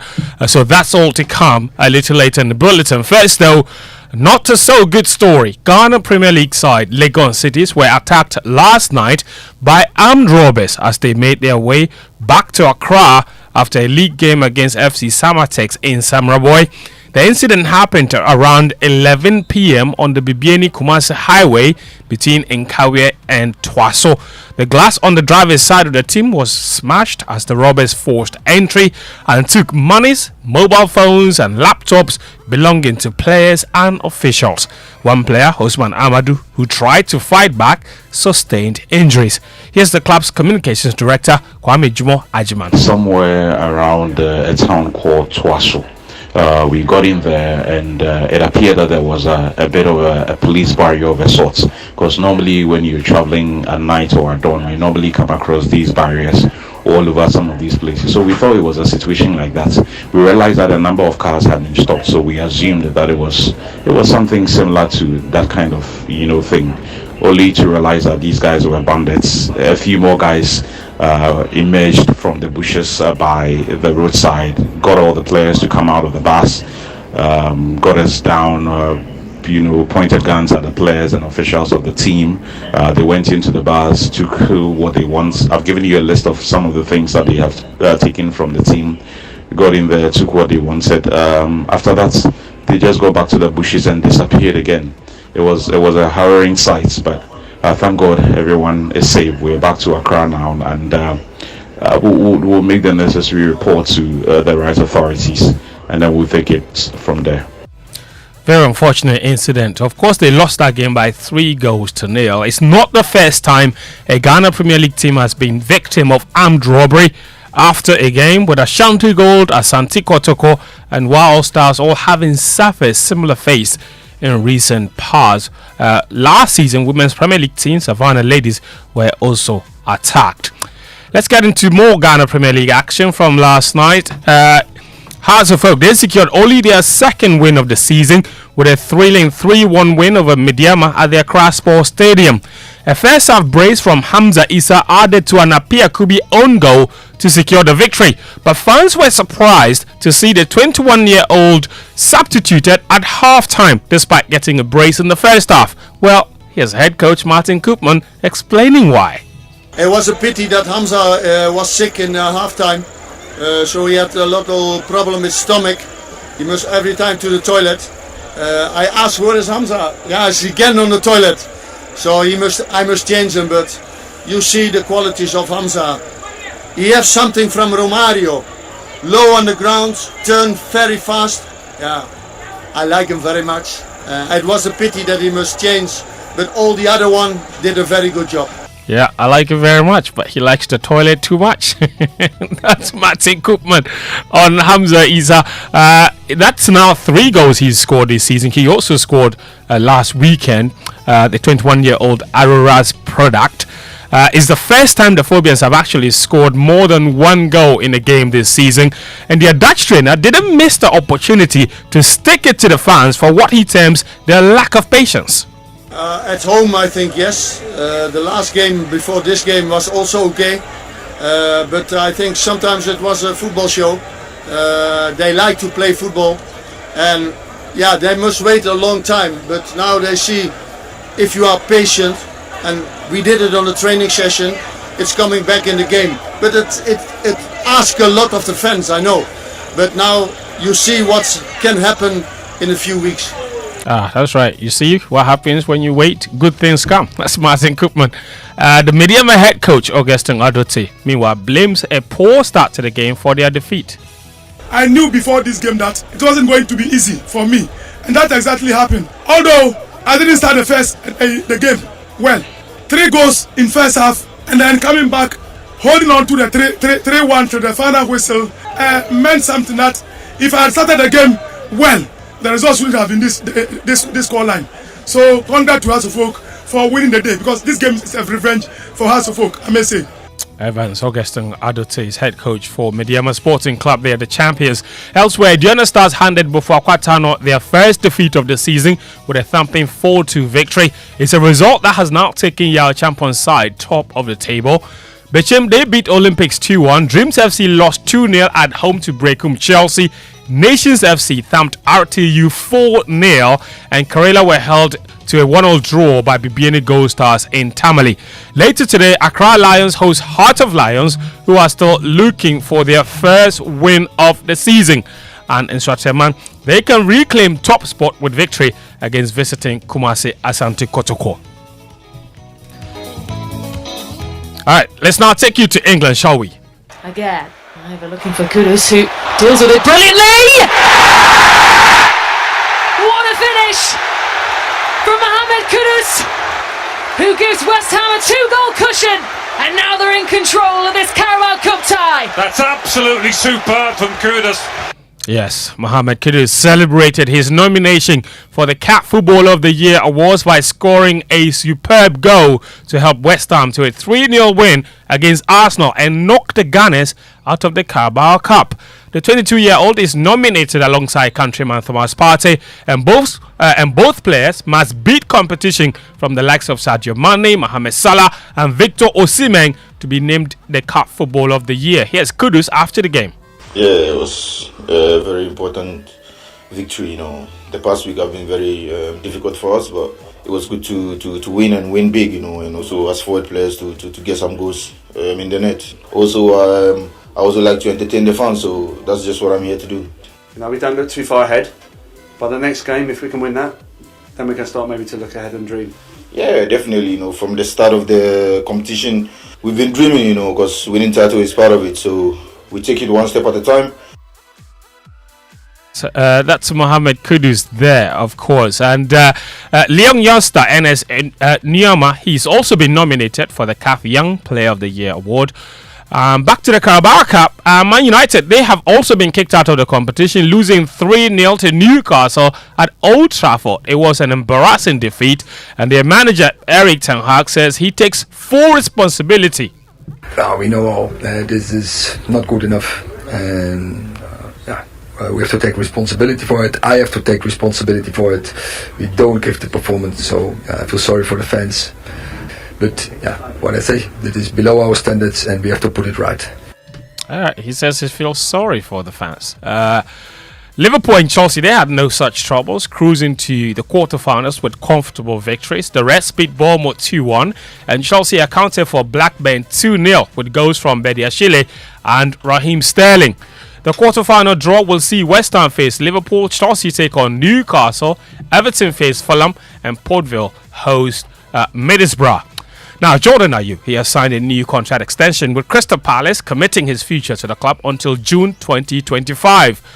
The Palace number 9 has made an impressive start to the season, most recently scoring an excellent half volley against Tottenham Hotspur, setting up crucial goals at Sheffield United, Brentford and Plymouth, and winning the Player of the Month award for August. He's been a regular fixture in Palace's side since signing from Swansea City on loan in August 2018. He's played 186 matches in all competitions, appearing in all of 41 of Palace's games last season. Unbelievable from Jordan Ayew. Now, the Africa Football League, Mamelodi Sundowns of South Africa and Wydad Casablanca of Morocco, they reached the inaugural African Football League final after gripping semi-final second legs on Wednesday. Sundowns goalkeeper Rowan Williams, he saved a penalty, and Egyptian side Al Ahly struck the woodwork in a 0-0 draw in Cairo that gave the club from Pretoria a 1-0 aggregate victory. In Rades Esperance of Tunisia, they edged Wydad 1-0 on the night through a Rodrigo Rodriguez goal, but he had his penalty saved in a shootout, which the Moroccans won 5-4 after a 1-0 aggregate draw. Wydad will have home advantage on Sunday in the first leg of the final, offering $4 million to the winners with a return match on November 11. Both games will be live on Joy Prime. Here's the Sundowns head coach, Rulani Mokoena. Mamelodi Sundowns, I think, showed character and lot of guile and perseverance in what was a very difficult 97-98 minutes against a very strong team. But I must be honest, and I must tell you that I think this semi-final was won in South Africa in the first leg.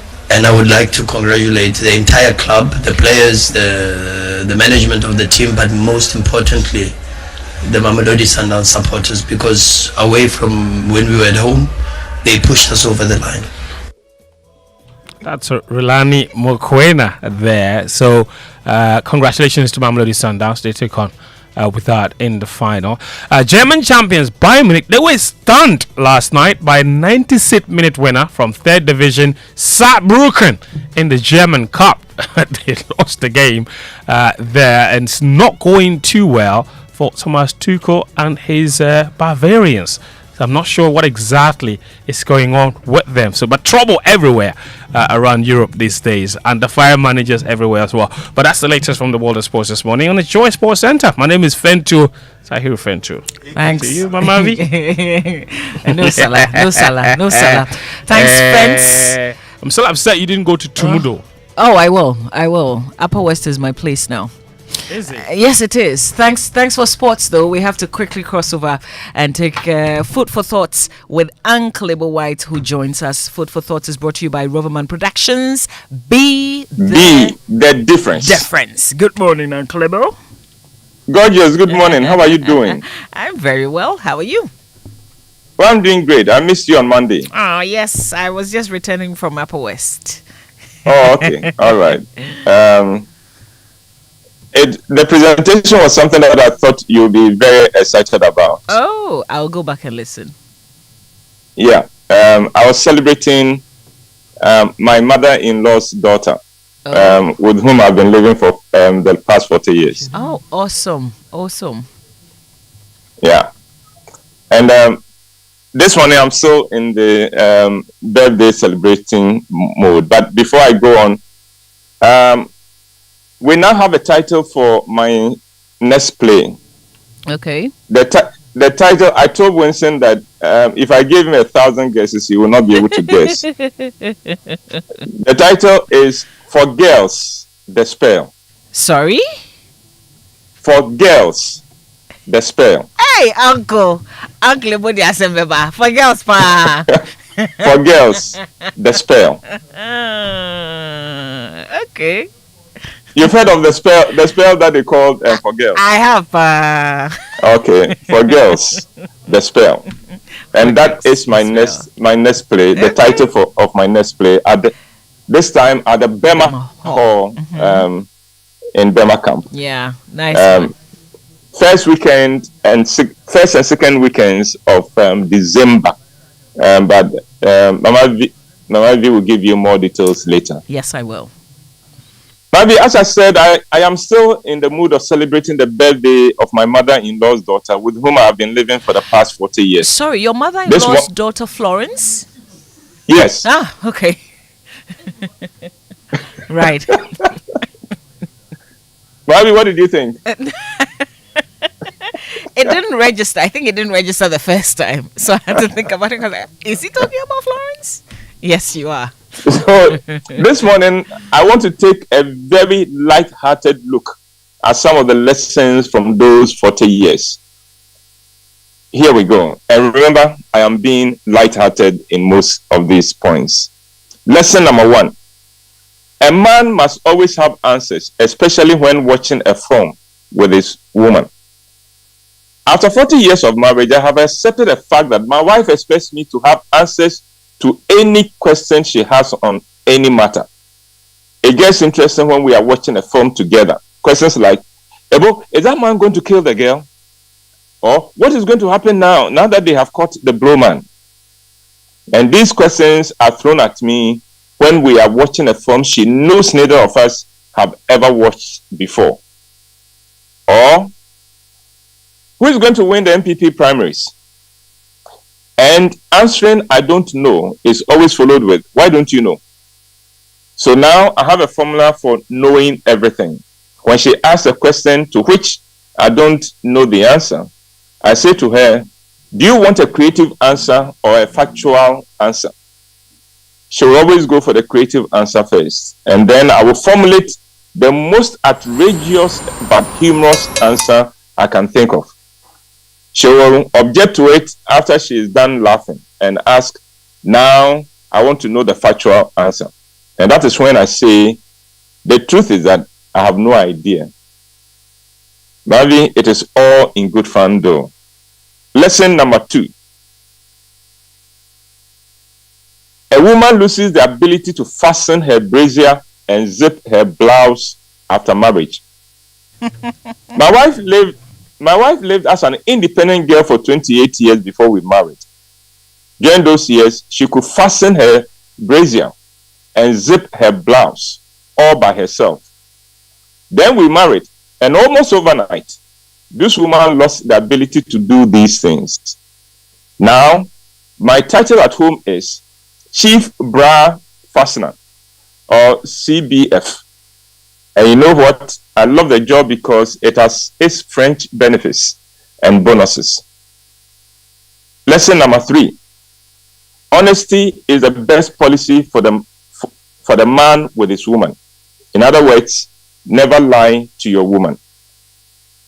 You will not get away with it because sooner or later, she will get to know the truth. And here's why you should never lie to your woman.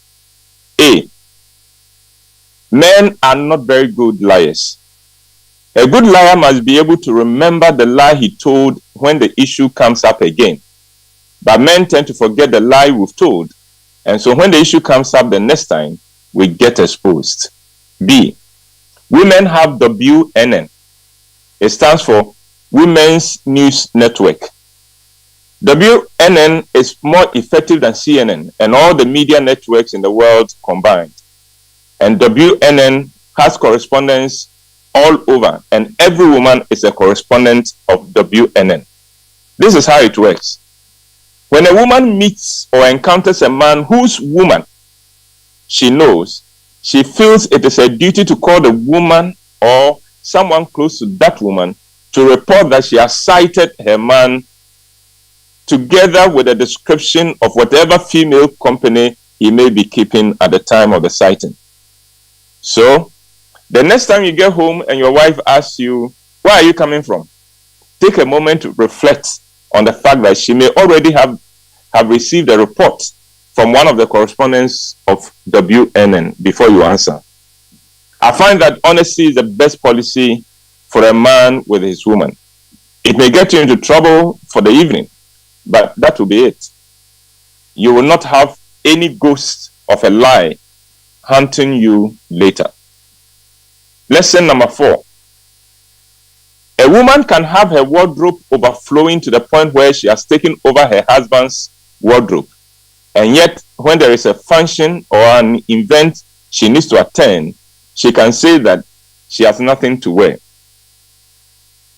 I will not elaborate further. Lesson number 5. A woman will go through hellfire with you if and only if you have been open and transparent with her. When I was growing up, I was socialized to believe that women only want soko, that is ease and comfort. And that as soon as things get tough, your woman will desert you. Well, I have been married for 40 years now, and I know that that is not true. Florence and I have been through very hard times. I have lost my job twice, and I've had to start from scratch at age 46 when we had been married for 17 years. I found that as long as Florence had the full and true facts of what was happening, she was willing to make the necessary sacrifices the times required. I've discovered that to be true not just for my marriage, but for other people's marriages too. As long as the man is open and transparent with his woman, she will stand by him as they go through hellfire. Lesson number 6. With a woman, respect is earned. I know that men spell love as R-E-S-P-E-C-T, respect.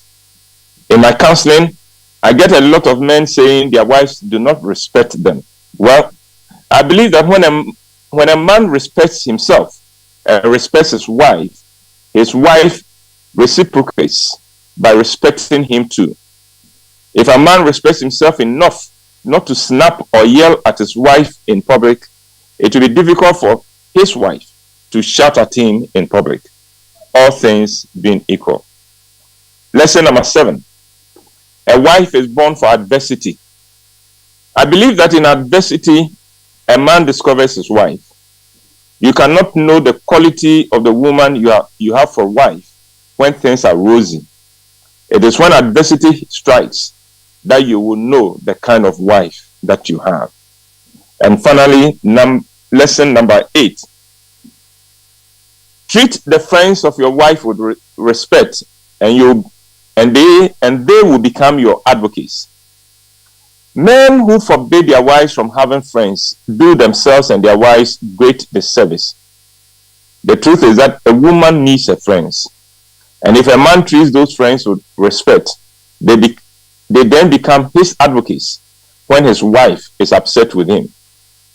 The fact is that when your wife is mad with you, she will tell her friends about it, and they will constitute themselves into an advisory committee to advise her on what she should do and how to handle the situation.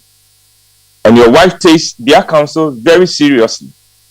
But when you are respectful and accommodative of their friendship, then those friends speak for you and often get you off the hook.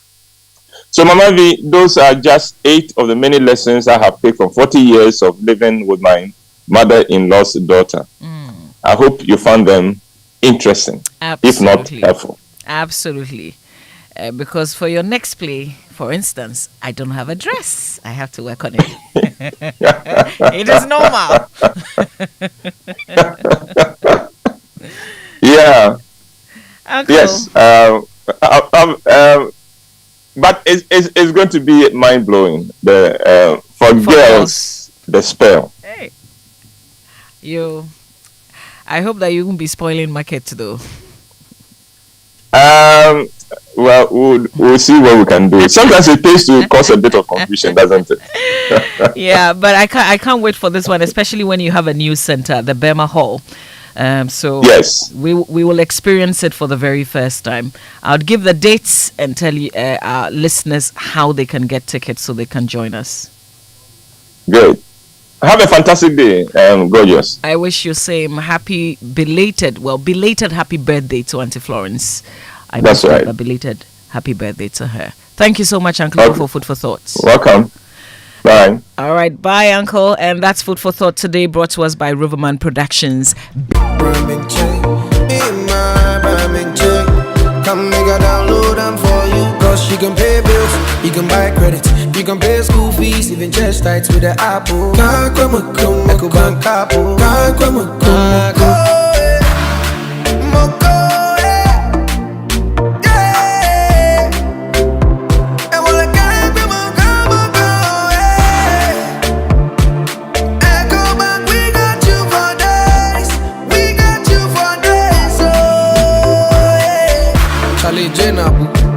Life is easy with the EcoBank mobile app. You can pay your bills, transfer to and from mobile wallet, virtual card creation, transfer to other banks, express account opening, scan and pay, express cash, all at your fingertips with the EcoBank mobile app. You know it's 5-star life with EcoBank. Kim promise.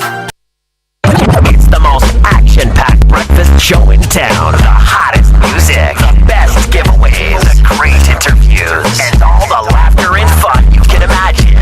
Don't miss the Super Morning Show on Joy 99.7 FM. It's the best breakfast show in town. In less than a minute, we will go for the business minute, but every day is 8 o'clock.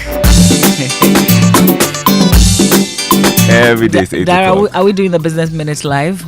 No, it's not live. It's not live. I just came to remind everybody that it's time to dominate. It's Prosecco clock. In some few seconds, we'll bring you the Joy Business Minute, brought to us by Consolidated Bank Ghana CBG. We stand with you on Anointed Electricals, the generator experts. Daryl, shouldn't you be moving on? Oh, no. Yeah, I mean, it's a whole year celebration. Okay, so. all right. We're here. We, the Presbyterians, we support you. Oh, but right. I don't know about the Bleos and the others. Hello, Samuel Dame. Thanks to Consolidated Bank Ghana CBG, we stand with you in Anointed Electricals, the generator experts. It's 8 o'clock, and here's the Joy Business Minutes. Hello, welcome to the Joy Business Minute, brought to you by Consolidated Bank Ghana. We stand with you and Anointed Electricals, your generator experts. The Finance Ministry has made significant progress towards settlement of the $140 million Trafigura judgment debt. That's according to Ghana's High Commissioner to the UK and Ireland, Papa Usankuma. Rating agency Fitch is predicting an increase in the Bank of Ghana's foreign reserves to $7.7 billion in 2025 from $4.4 billion in 2022. Finance expert Professor Williams Prepper has warned government not to jubilate yet following Fitch's upgrade of Ghana's rating to CCC from restrictive default. And the US Central Bank has held its key interest rate at its current 22-year high as it seeks to stabilize price rises, which had recently reached near record levels. And that's the Joy Business Minute, brought to you by Consolidated Bank Ghana. We stand with you and Anointed Electricals, your generator experts. Wake up, good morning, good morning.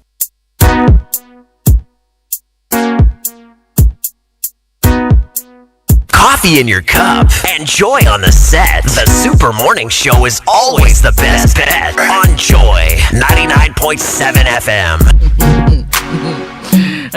It's 8 o'clock has dominated already. They've taken over. The Mauli, the blow. For all things, look to yourself. Maybe look to yourself. I'm Presbyterian now. Please, we have decided we have not gone to look for any fight. Don't look for fight for us. If you want to fight, use your skill. It's okay. We are moving on. You just have I talked about anything? No, but this is unfair attack. I said move on. No, but have I looked for fight? Yes. Move on. Look for fight. This is as if you are being dragged into the thing. I beg you. Clearly. I beg you. Everybody knows whom he can fight with. It's okay. So I'm not going into that fight. It's okay. If you want to It's go, okay. use your school to It's go. okay. I'm a proud Presbyterian anyway. The Joy Business Minutes brought to us by Consolidated Bank Ghana CBG. We stand with you and Anointed Electricals, the generator experts.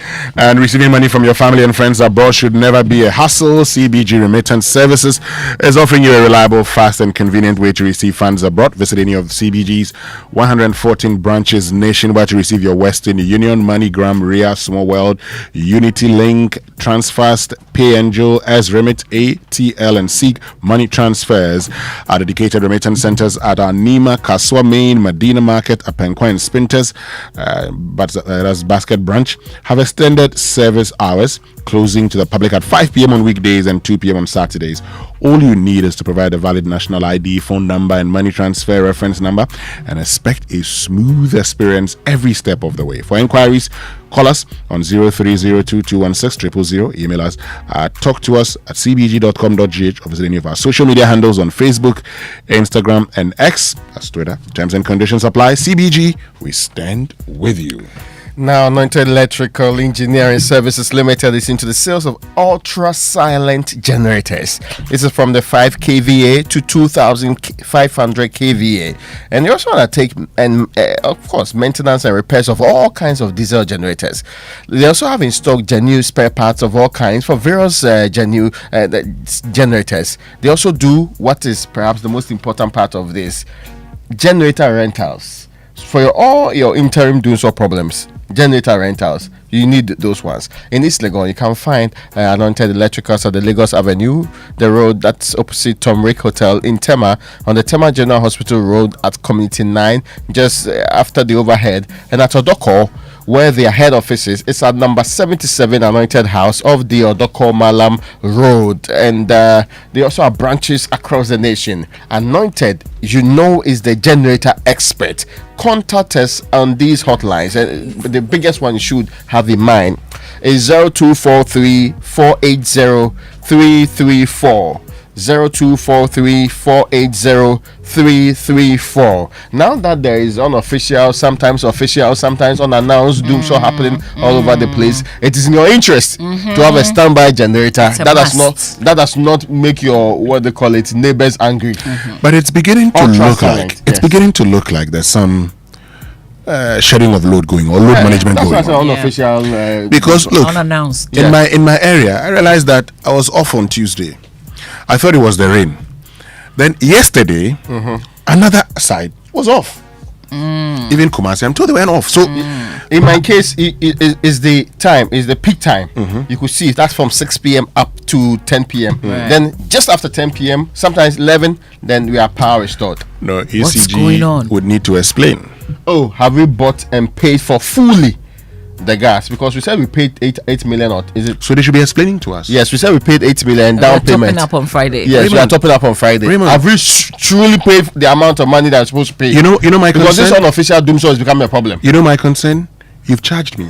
I have paid, and I can't have access to I have the paid. service. This is a tariff I'm supposed to pay. I have paid. I now expect you to also do the right thing by settling your debts. That's your job now, not my problem. So have you also been, monitoring and realizing some differences? Is there doomsaw? Share your experiences with us on WhatsApp and on X with the hashtag Joy SMS. WhatsApp number is 055-1111-997. And talking about electricity and lights, we're still appealing to you to support our brothers, our sisters, our families, and our children. about 20,000 school children we know have been affected, because of the spillage of the Akosombo Dam and the damage that it has caused.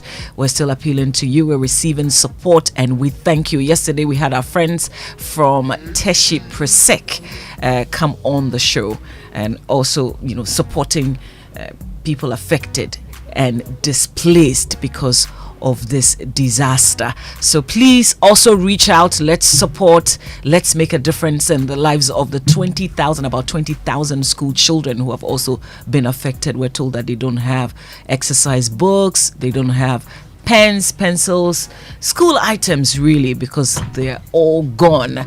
But today our focus is also on Korle Bu. The renal unit is still shut to outpatients, and the association has told us that about 19 of their patients have died since May this year because of the shutdown. And this is due to the fact that Korle Bu simply cannot afford consumables. But we're asking, for how long can authorities sit and watch while Ghanaians, these are citizens, die because of 4 million Ghana cedis, guys? And it's so unconscionable. Sometimes when you think about it, you just ask yourself, is this state even worth living in the first place?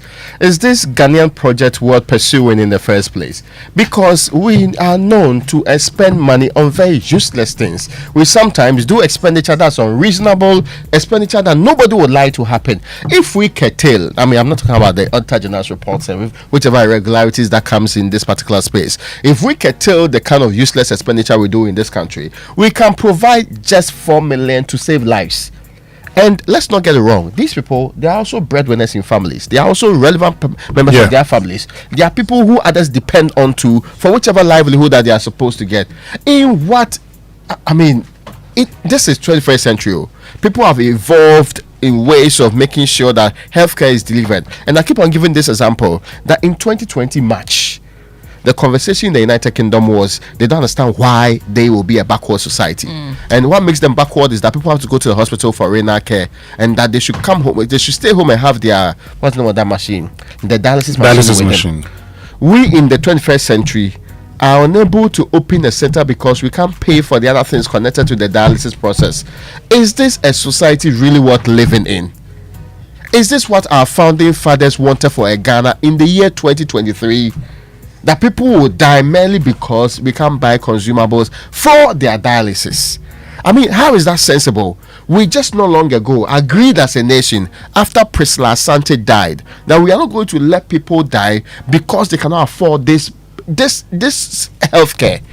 And yet, weeks down the line, with all the promises given by every relevant institution in this country, if cabinet has spoken, if the ministry has spoken, if other ministers have also spoken, who else is supposed to let there be action on this matter? And why are we, this is almost like murder, why are we allowing people to die because of 4 million? How much do we raise as a state, in all fairness? Maybe, this next dialogue happening today will actually help resolve some of these issues. There's a Ghana Mutual Prosperity Dialogue ongoing today, and the theme is business perspectives on boosting investment growth and jobs now. Exactly, Mamavi, and I think we've been joined by the Minister of State at the Ministry of Finance, Mohamed Amin Adams. Honorable Mohamed Amin Adams, good morning, and thank you very much for joining us. And thank you very much for the opportunity. Great. So I look at it, the Ghana Public-Private Dialogue platform, the Mutual Prosperity Dialogue. I am just curious, what's this whole Mutual Prosperity Dialogue about? Well, thank you very much for the opportunity. You recall that we have gone through a very severe economic crisis, and recently we have seen a turnaround beginning in earnest as far as our macroeconomy is concerned. And therefore, emerging from our recent macroeconomic challenges, the environment that is required to boost economic growth is being created. The IMF program we are going through is mostly about macroeconomic stability, fiscal stability, and debt sustainability. But we have to be intentional about growth, how that environment we are creating can boost economic growth. And therefore, the government is launching an aggressive growth strategy to enable us grow. As you know already, this year the IMF projected we're going to grow at 1.5%, and because of the activities and the robustness of our economy, following some of the interventions we have made, we are already growing beyond what was projected. And so, how do we sustain it? How do we expand the economy? Is the reason we are organizing the Mutual Prosperity Dialogue. And this is intended to create an enabling environment to attract investment, particularly domestic and foreign investment, and then also to enhance the competitiveness of our country. It is called mutual because it is a dialogue between government, the private sector, and by the private sector, I mean businesses, civil society organizations, and other players that are working within the private sector space, and so that the benefits will be gained by both government and also players in the private sector. That is why it's mutual, but it's also a prosperity dialogue because we want to create a platform for enhancing the prosperity of our country. It is dialogue because this platform is going to continue to define the level of consultations, the quality of consultations, the type of sustained consultations that we need in this country among all the stakeholders in our development to define the path that will sustain the growth that we desire for our country. So, I mean, looking at the theme, you've talked about business perspectives on boosting investment, growth, and jobs now. Quick questions. You've talked about what the objectives are. Is this going to be a one-off dialogue or is it going to be a continuous process? But even as you prepare to meet business and seek their perspectives on these, what are the perspectives from the Ministry of Finance point of view? Well, as far as perspectives, this dialogue is being facilitated by the Ministry of Finance under the leadership of our Minister, the Honorable Ken Ofori-Atta, because we know that we have had consultations in our history, but most of the time it is just talk shop and there's no follow-up. And therefore, this time around, we are interested in identifying the potential opportunities. We are also identifying the instruments that we need to use to monitor the progress of implementation of the resolutions that will be made from the dialogue. That is the perspective that we are bringing on this, so that this is not reduced to talk shop as we have seen in our history, but a dialogue that will bring out deliverables that we will advertise, that the public can also monitor in order to ensure that we achieve the deliverables to support the growth efforts of our economy. Great. This morning we're joined by the Minister of State at the Ministry of Finance, that's Mohamed Amin Adams. We're talking about the Ghana Mutual Prosperity Dialogue. So it's happening today. What time? It's starting at 8 a.m. It should be starting by now. And people are seated, officials are seated, private sector players are seated, and then therefore very soon the speeches will commence.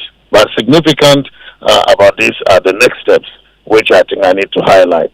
In order to ensure that we make the follow-ups and that we monitor the implementation, we're seeking to establish a secretariat for the Ghana Mutual Prosperity Dialogue at the Ministry of Finance, but of course working with key other ministries like the Ministry of Trade and Industry, the Ministry of Agriculture, the Ministry of Tourism, and then of course all the other ministries that are contributing to the growth of the economy. Then we will also have a steering committee, and which will somehow be the platform where decisions will be made, and then we will also have a stakeholder engagement and communication plan that ensures that the dialogue continues. It's not a one-day wonder. It continues so that we can be able to harness all the ideas that we have in this country to be able to support the development of our country. Great. Before you go, Honorable Amin Adams, I mean, this is a very important issue because today we know that the OPD unit of the renal unit of the Kolebu Teaching Hospital has been shut because of a debt of 4 million Ghana cedis. Honorable Amin Adams, 4 million Ghana cedis. Has this gotten to your attention? Have you heard of this? Well, I've heard of that, but I think we should put this in perspective. The narrative about this dialysis issue, as I heard it recently, was that the VAT exemptions on the consumables were restored, and we all now know that was not true. The VAT exemptions continue to apply, and so the narrative about the debt of 4 million is another dimension that is coming to our attention. The first issue, which brought a lot of discussions in this country, appeared not to be true. Government did not reintroduce the VAT exemptions, and therefore we need to. Yes, also, but now that this is coming to your attention, Honorable Amin Adams, because of your time, I know you'd have to leave. But now that this is coming to your attention, for our listeners and for those who need these services, they're asking themselves, why do they have to go through this pain in a country that cares about them, in a country where there's talk of knowing how to bring back an economy, in a country that is concerned about saving lives? Well, it is unacceptable. It is unacceptable that the people of Ghana will go through this. Government does not wish that for the people of Ghana. But you see, Kolebu is an institution which charges fees for its services, and therefore we expect that the management will be efficient, and government will ensure that Kolebu management does its work and does its work properly and efficiently. So that's something you would personally want to take up? Or it is something government as a whole must be concerned about, and we are concerned about it, and we will act. So I believe that when I come back to you on Monday, this will not be an issue for conversation. Yeah, so we are getting to the weekend. We will see what we can do. Thank you very much, Honorable Mohammed Amin Adams, Minister of State at the Ministry of Finance, joining us right here on the Super Morning Show on Joy 99.7 FM. Of course, it's a Thursday. It's only less than 48 hours to the NPP's presidential primaries. And so, your election headquarters would be doing the Congress conference analysis. But also coming up this morning, our friends from the University of Ghana School of Law will be joining us right here on the Super Morning Show. And our big stories on the show brought to us by Vodafone. Further together, latest from your partner for life, Access Bank, your number one remittance bank. Access Bank, more than banking. And the Vodafone eSIM service is live. You can now be a Vodafone customer without a physical SIM card. The stress of carrying multiple phones is over. Just dial star 700 star 6 hash on Vodafone to check your phone's compatibility and visit any retail shop to complete the setup. A whopping 5 GB of data and 20 minutes talk time. 2 networks is available to you every month for 3 months once you're set up. That's 15 GB of data and 60 minutes to call all networks at no extra cost. Just dial star 700 star 6 hash and get yourself a Vodafone eSIM now to get connected to Ghana's network of choice. Vodafone, further together. Now, what do you as a Ghanaian want in a future president going forward? How is the NPP likely to come out of Saturday's elections? And really, have they put up what truly represents the NPP in terms of the 4 persons who are into this race? Send your thoughts with us. Share with us also the assurances that we've just received on the back of the issues with Kolebu, the renal units, the outpatients unit that's been shut. We know about 19 persons have died as a result. Share your thoughts with us on WhatsApp 0551111997. Post your thoughts also on X Joy997 with the hashtag JoySMS. Social media messages on the show brought to us by EcoBank, the Pan-African Bank, Ghana AIDS Commission. Test to know your HIV status and take steps to protect your health. Number 10, liver salt, a refreshing relief, and GTP Lifestyle. And every day people face different emergencies, police emergency, fire, medical emergency, you name them. But many Ghanaians don't know the emergency numbers. Well, here's one you'd always want to remember. *770#. Yes, *770# is the new EcoBank Money Emergency number, and it gives you instant access to loans, fund transfers, utility payments, airtime, and data purchases. And it's so much more, even without data. So there's no need to panic when you find yourself in any money emergency. EcoBank will always come to your rescue. Dial *770# now for solutions to your money emergencies. EcoBank, the Pan-African Bank. It's a happy, glorious birthday to Sahabawa Moyase, Fountain of Youth International School Primary 1. May your day be filled with the same joy, love, and happiness you bring into our lives every day. May Allah make you bigger, better, and brighter. May He be the light that guides your path, and His love embrace you all the time. Ameen. And it's from your father, Bawa Majid, to you.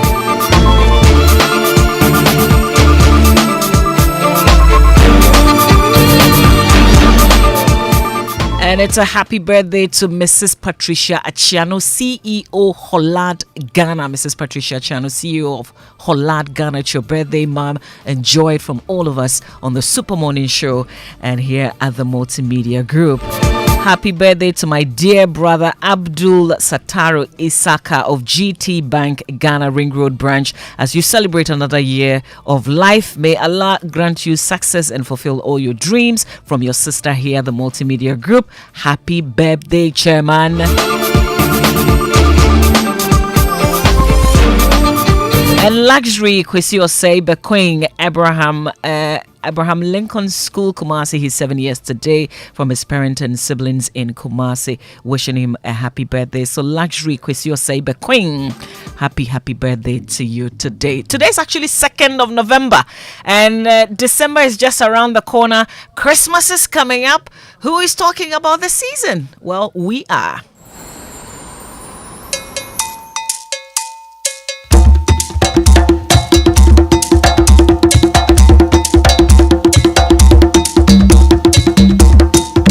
In your cup and Joy on the set. The Super Morning Show is always the best bet on Joy 99.7 FM. Felix cannot dance. Felix cannot dance. But oh yeah, then run inside your bedroom. Felix cannot dance. Felix cannot dance.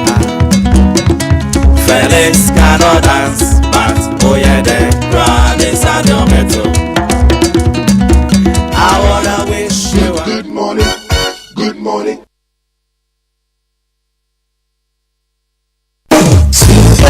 Morning show. Oh yes, Uncle. Oh, Charlie, sorry, you the bed. It's not at this time, but what do you want? Okay, well, since you picked the call already, you hear say Vodafone gets some new feature called Vodafone Flexi. Apparently, no matter the amount I get, I go fit buy any voice, data or broadband bundle, whether it be 100 Ghana, 10 Ghana or 1 Ghana. Charlie, any Ghana, I fit use Vodafone Flexi. Okay, so if you pay me the 5 Ghana you dey owe me since last 2 weeks, I be me too, I go fit do the Vodafone Flexi song. Hello? Yes, don't get left behind on what's new. To use Vodafone Flexi, dial *200# *700# or *900# now. Terms and conditions apply. Vodafone, further together.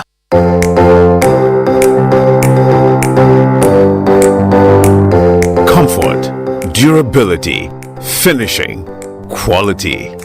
Choosing sofas and beds for your home, office or hotel couldn't be easier with an exclusive range of sofas and beds in various designs and colors from Latex Foam.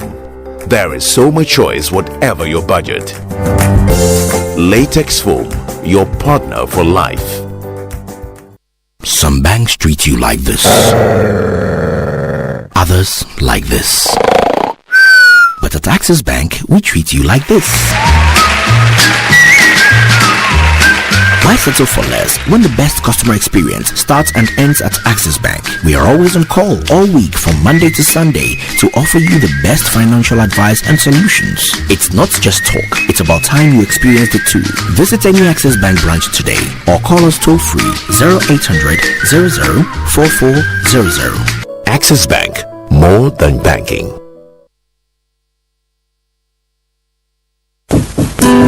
Cashman. Yeah. Don't you know Nana has assembled all of us and you are here making calls? My generator is spoiled too. So I'm calling a renowned Ghanaian company with an excellent track record in the sales and repairs of generator sets in Accra to come and repair for me. Is it Anointed Electricals? Yeah. Anointed Electricals deals in quality and genuine generators with high fuel efficiency. We also rent generators. They sell quality generators from 10 kVA to 2500 kVA. They have spare parts of other generators and can repair every faulty generator set even if you didn't buy from them. Look, now we don't have any electrical problem in Accra. Wow. Because Anointed Electricals is right here at East Legon, Lagos Avenue, opposite Tomric Hotel. And that's why Nana is calling us. Okay. Yes, if you want to buy a brand new generator or repair the old one, visit Anointed Electricals. Or if you are within Accra, call our hotline 0246 423 534 or call 0243 480 334. They have qualified and dedicated men on 24-hour after sales service. Hey, then let's go and listen to Nana. Let's go. Gosh, after giving you the hint, won't you give me anything? Anointed, the generator experts. About 1/3 of a million people live with HIV in Ghana. Close to 10,000 of them die each year, mostly as a result of a lack of antiretroviral drugs and adherence. In fact, close to 57% of children under 14 years living with HIV do not receive antiretroviral drugs, again as a result of inadequate funds to provide them with medication. Life expectancy for these children is grim. The big worry: close to 16,300 people are newly infected with HIV each year. With this alarming rate of HIV infections, all of us are in danger, and Ghana is headed for an epidemic explosion if nothing is done now to avert it. While the Ghana AIDS Commission is working hard to overturn the situation, the Commission urgently needs funding support from corporate Ghana and individuals to save lives. We're therefore appealing to you, corporate entities and individuals, to support the National HIV and AIDS Fund by dialing *9898# on MTN and Vodafone and follow the prompts, or pay into the National HIV and AIDS Fund account number 101-863-161-3233, Bank of Ghana. Your donation will be used to prevent new infections and provide care for people living with HIV, including children affected by AIDS. For further information, please call Ghana AIDS Commission on 0302 919260 or email info@ghanaids.gov.gh. Give to save a life today. Ghana AIDS Commission, partnering to eliminate HIV and AIDS. Coffee in your cup and joy on the set. The Super Morning Show is always the best bet on Joy 99.7 FM.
Welcome back. It's 8:37 on the Super Morning Show on Joy 99.7 FM, your election headquarters. Of course, we're heading up into a very big weekend. The NPP is going to decide who their flag bearer will be for the 2024 elections, after which the power dynamics in the party are going to feel a little bit of a seismic shift.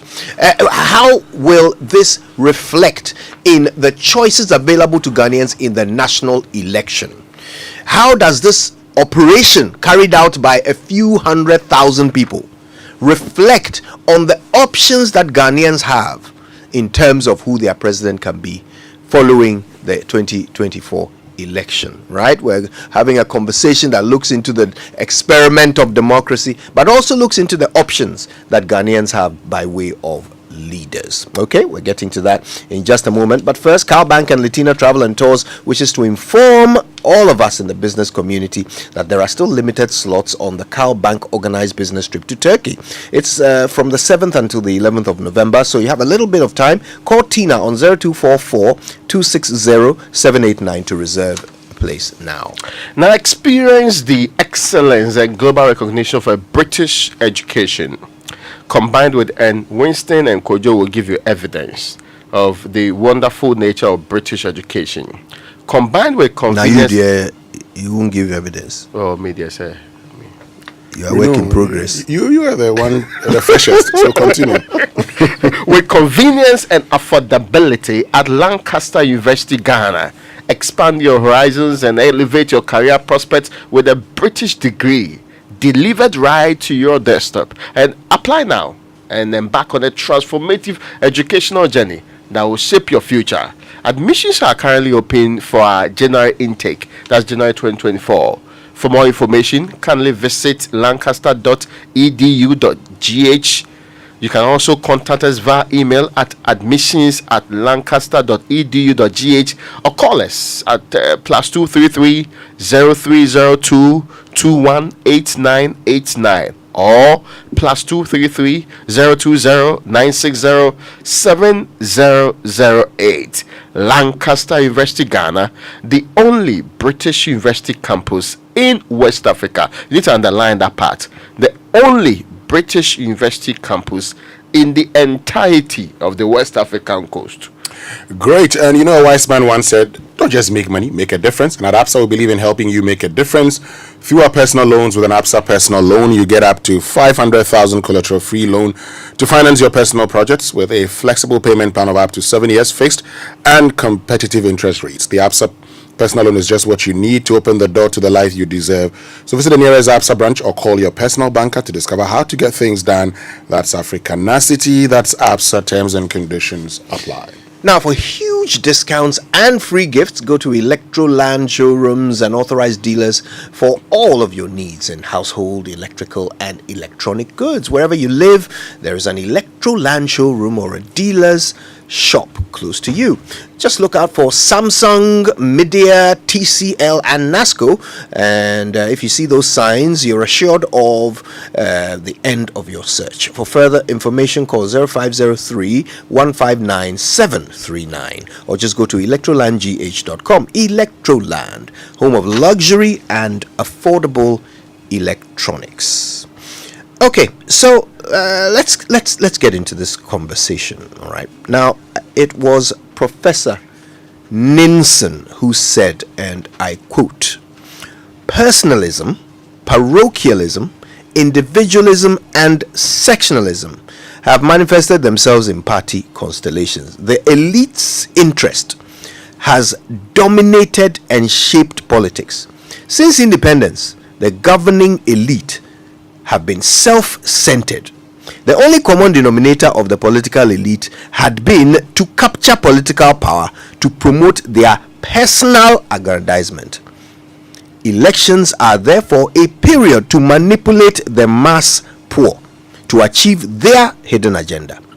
Hence, undemocratic practices such as intimidation, corruption, vote buying, and threats have been grafted and gained informal legitimacy on the electoral process. It will not be hyperbole to say that in Ghana, since independence, the elections have been occasions where citizens voted without choosing. Yep, Professor Ninson said this in 1993. All right, now that's what we're focusing on today. Looking at the structure of our political processes, the primaries that we're about to have over the weekend, with the concerns of vote buying and the issues surrounding the quality of the candidates putting themselves forward for flag bearership and the desires and aspirations of this nation. How do these things align to provide democratic choices for the Ghanaian voter? When we come back, we get into it. Stay with us.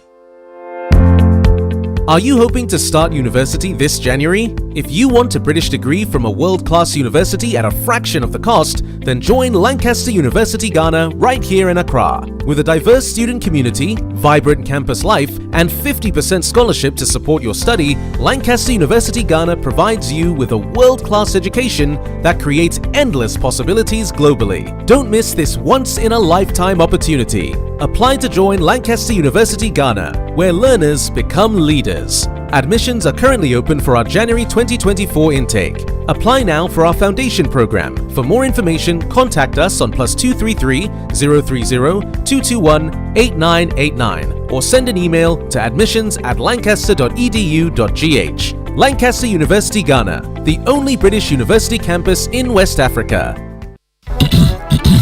My people, what comes to mind when you hear Black Friday? Jumia! How about free delivery and true convenience? Where do you get the best deals? Very well, you've heard the unanimous decision of the people. Jumia Black Friday runs from the 3rd to the 24th November. Download the Jumia app now and start shopping. Jumia, your everyday delivery.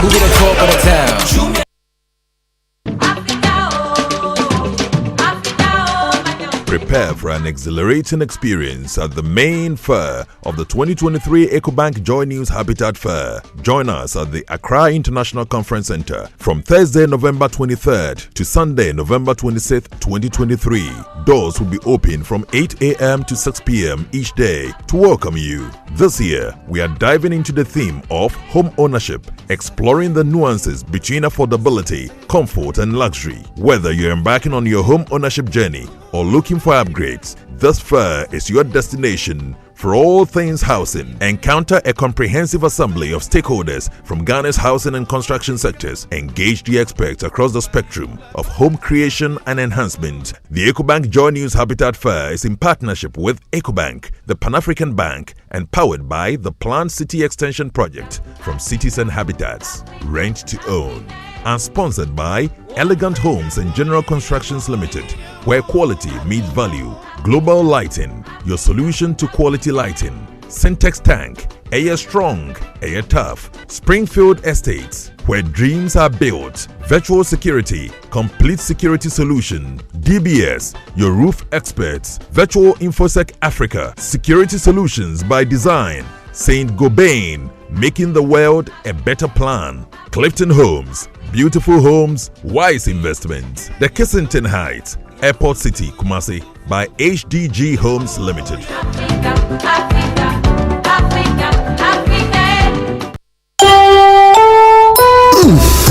We shouldn't have gone to that party. Massa, my head is killing me. Is that your stomach? Yes. What did you eat? I don't know. Get rid of your gastric problems with number 10 liver salt. Number 10 gives you quick, effective relief from nausea, indigestion, heartburns, hangovers, and hyperacidity. And with different fruity flavors such as orange and lemon, it's a pretty tasty way to end an uncomfortable situation. Number 10 liver salt from Ernest Chemist, because everyone needs a chemist. This advert has been vetted and approved by FDA. Buy one, get one free. Buy an LED TV and get a free DSTV decoder plus 3 months fully paid subscription. Watch your live football matches for free this festive season. Live sports games, favorite action-packed movies, your favorite African movies, all for free this Christmas at Electromat. There is more. DSTV in the air, Electromat in the air. Dash to any Electromat showroom now or call 0552 755 456. Electromat, your world of electronics. Terms and conditions apply.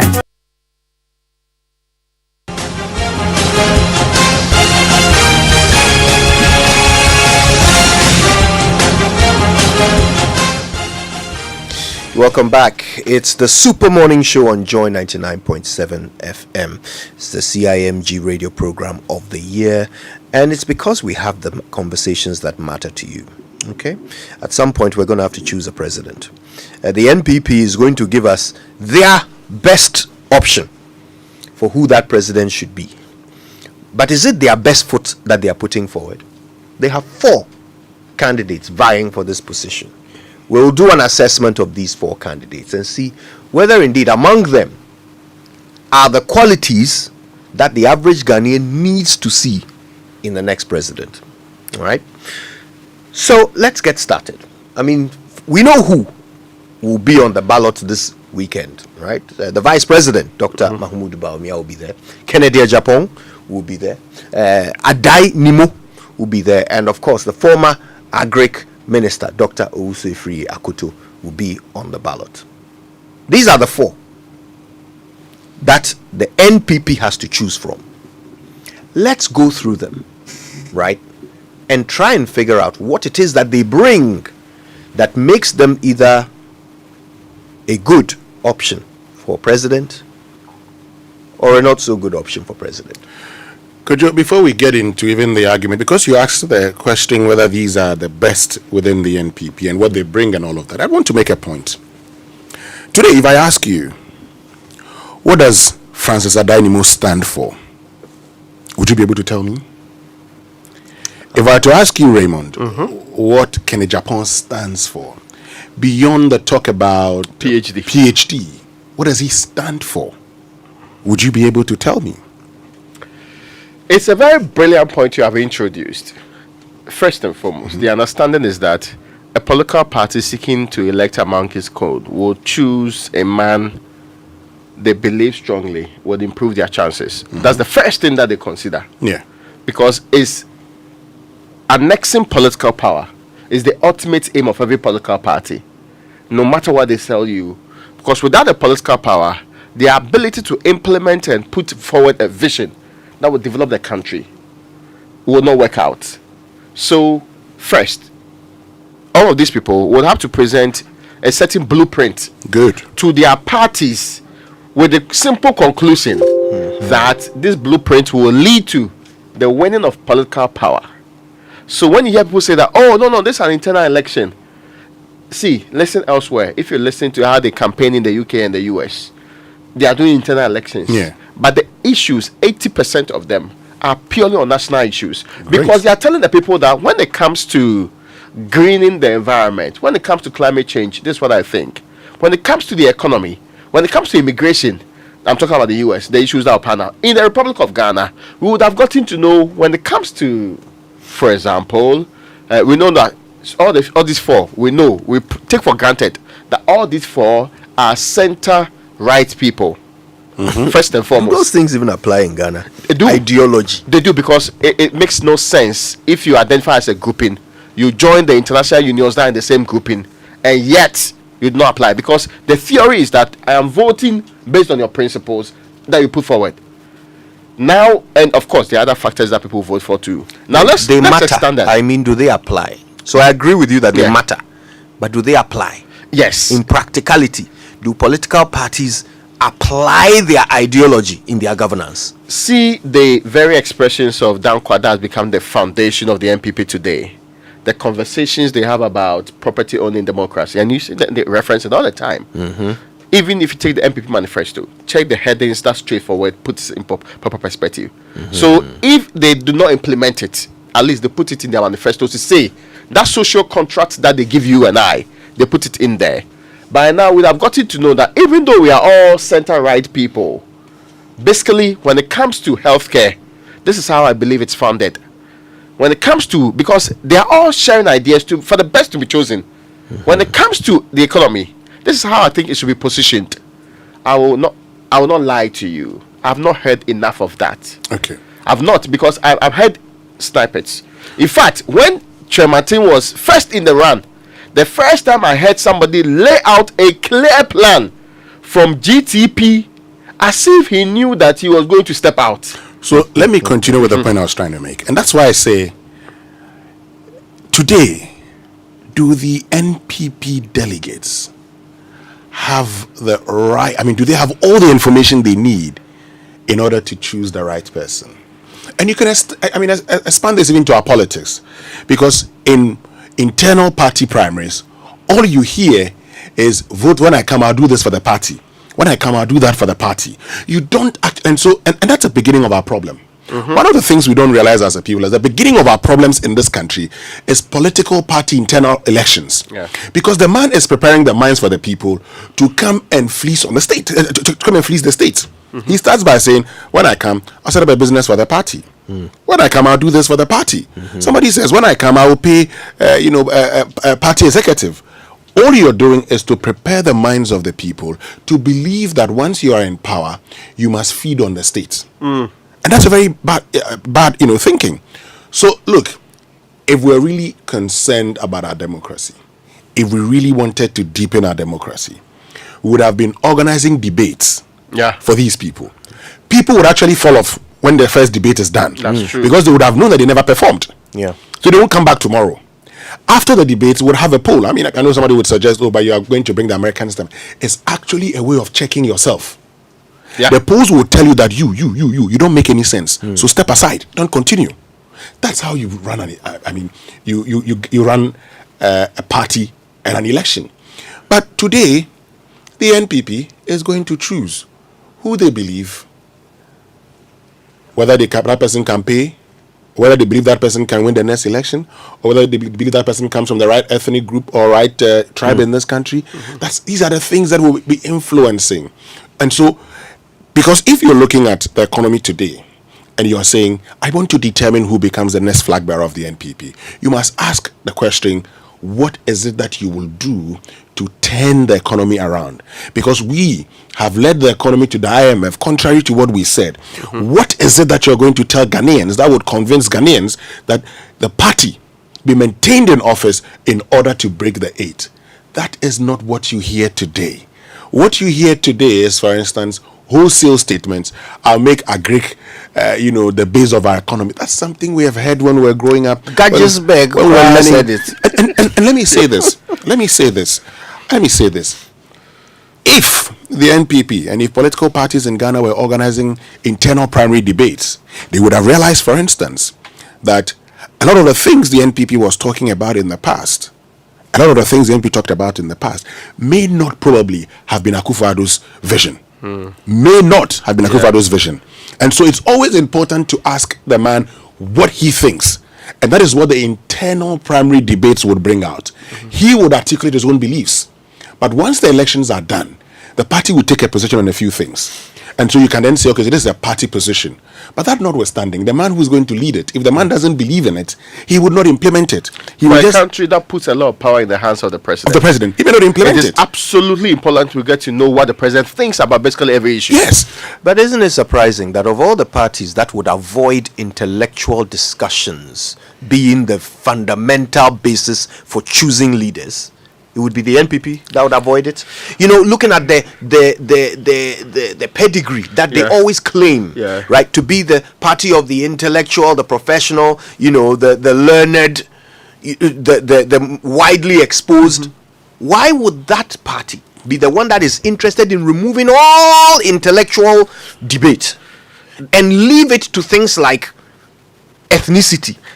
And who is going to... I watched a video of a delegate in the Asante region, a woman, saying quite openly and clearly that as for her vote is up for, is for sale. Whoever brings the most money, she will vote for that person. Now, I remember people lambasting her on social media for saying this. And I thought to myself, but what else would she base her vote on? What has she been told?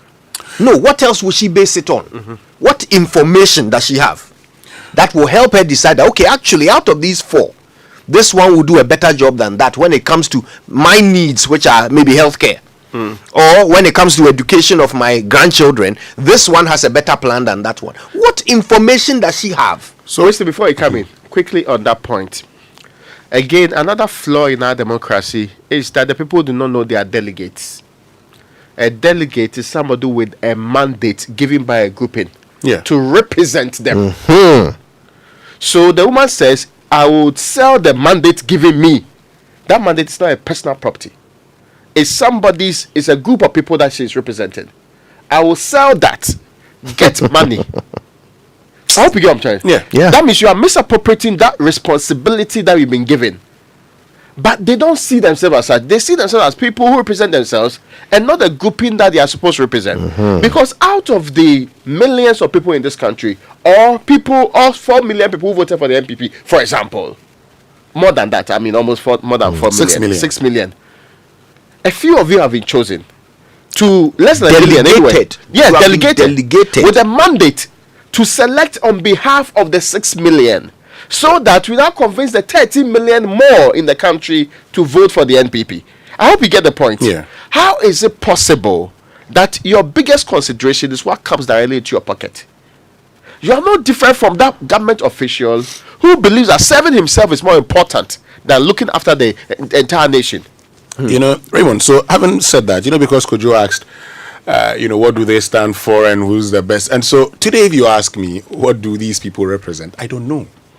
And so I'm not going to be able to tell you that this person comes with that.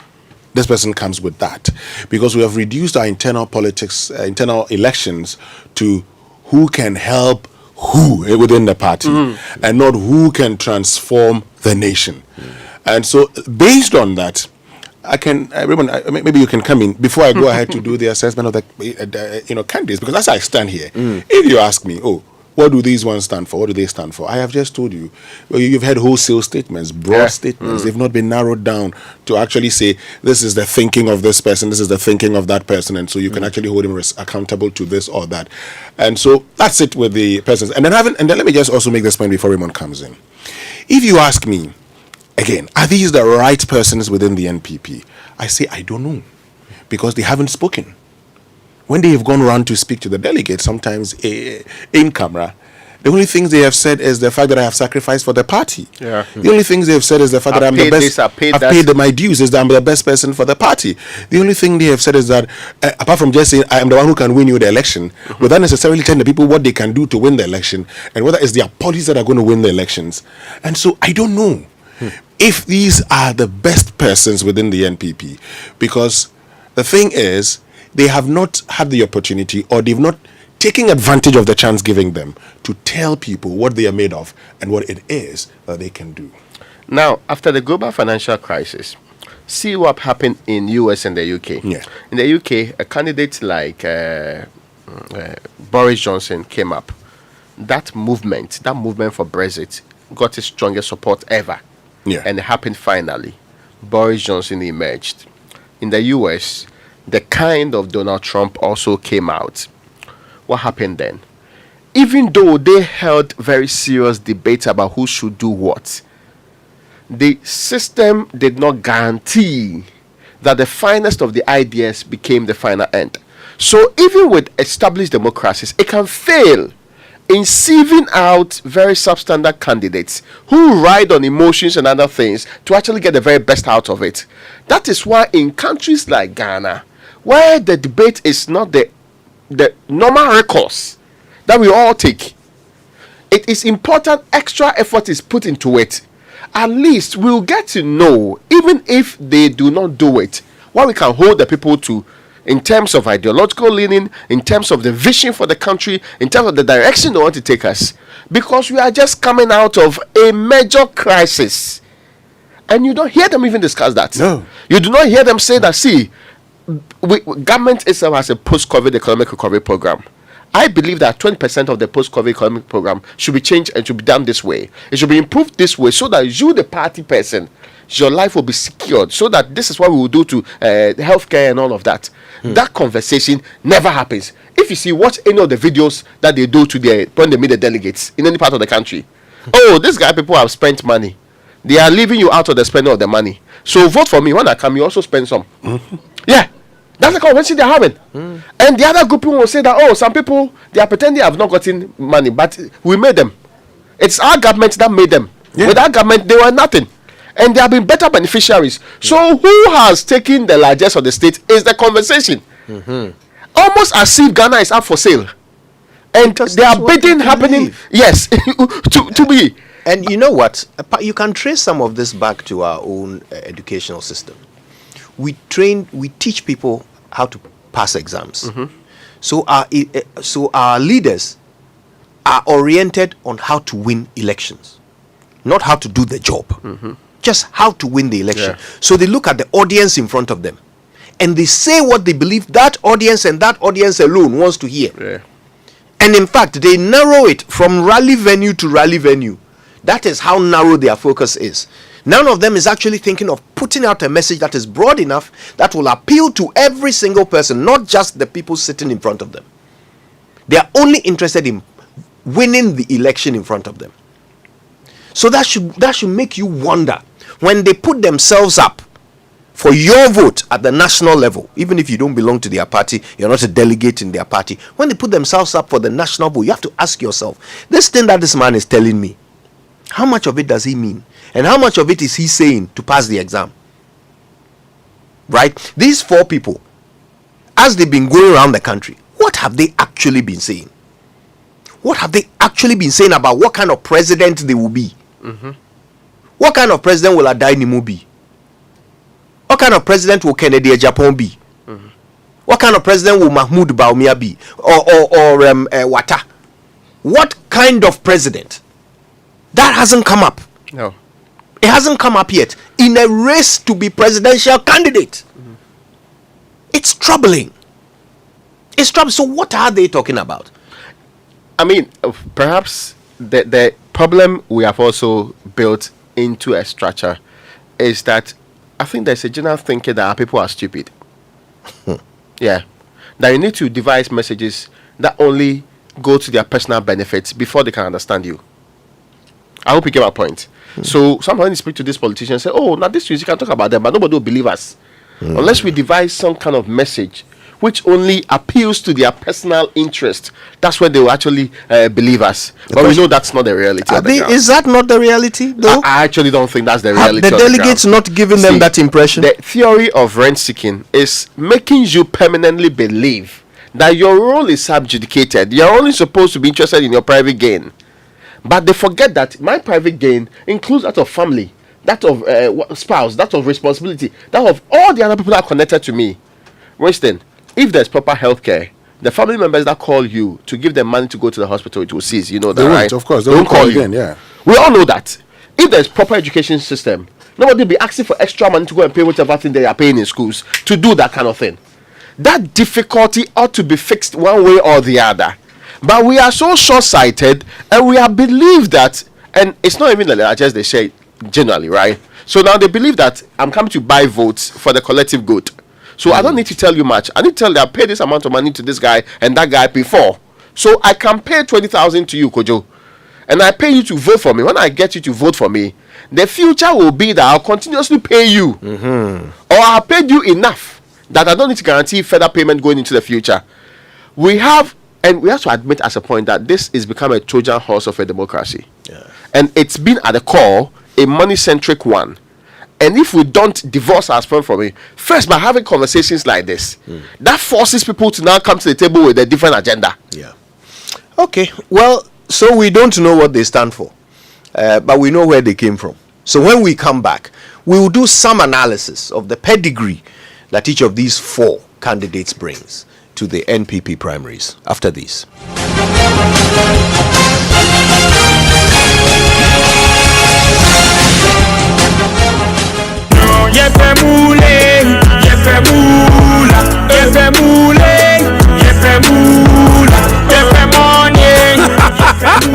Introducing Pick 4 from Game Park Games, the easiest lottery to play and win. Pick 4 numbers from 0 to 9 up to 3 times a day to become one of our daily winners. More moolah, more power. Play online at www.gameparkgames.com or dial *946# to play. Game Park Games is regulated by the National Lottery Authority, not for persons under 18. Play responsibly. Pick 4 from Game Park Games. More moolah, more power.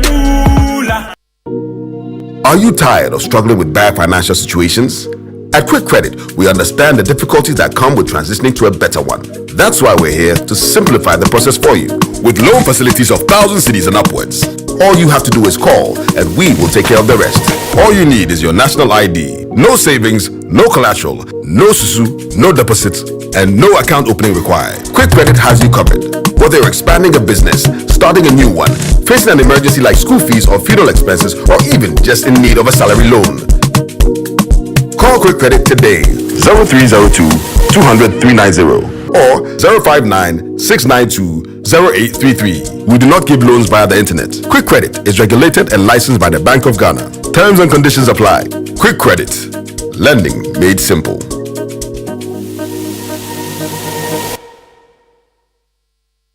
Who runs the city?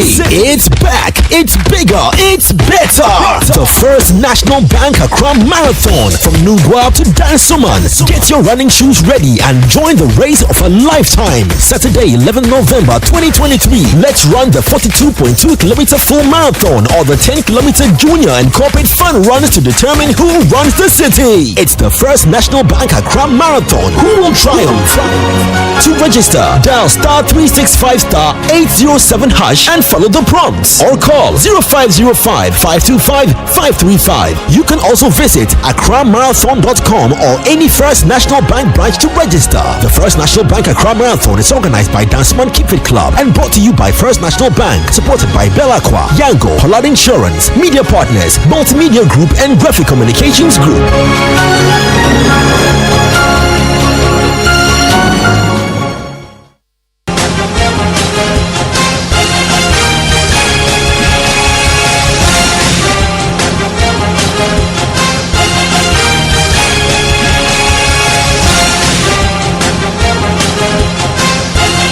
Media.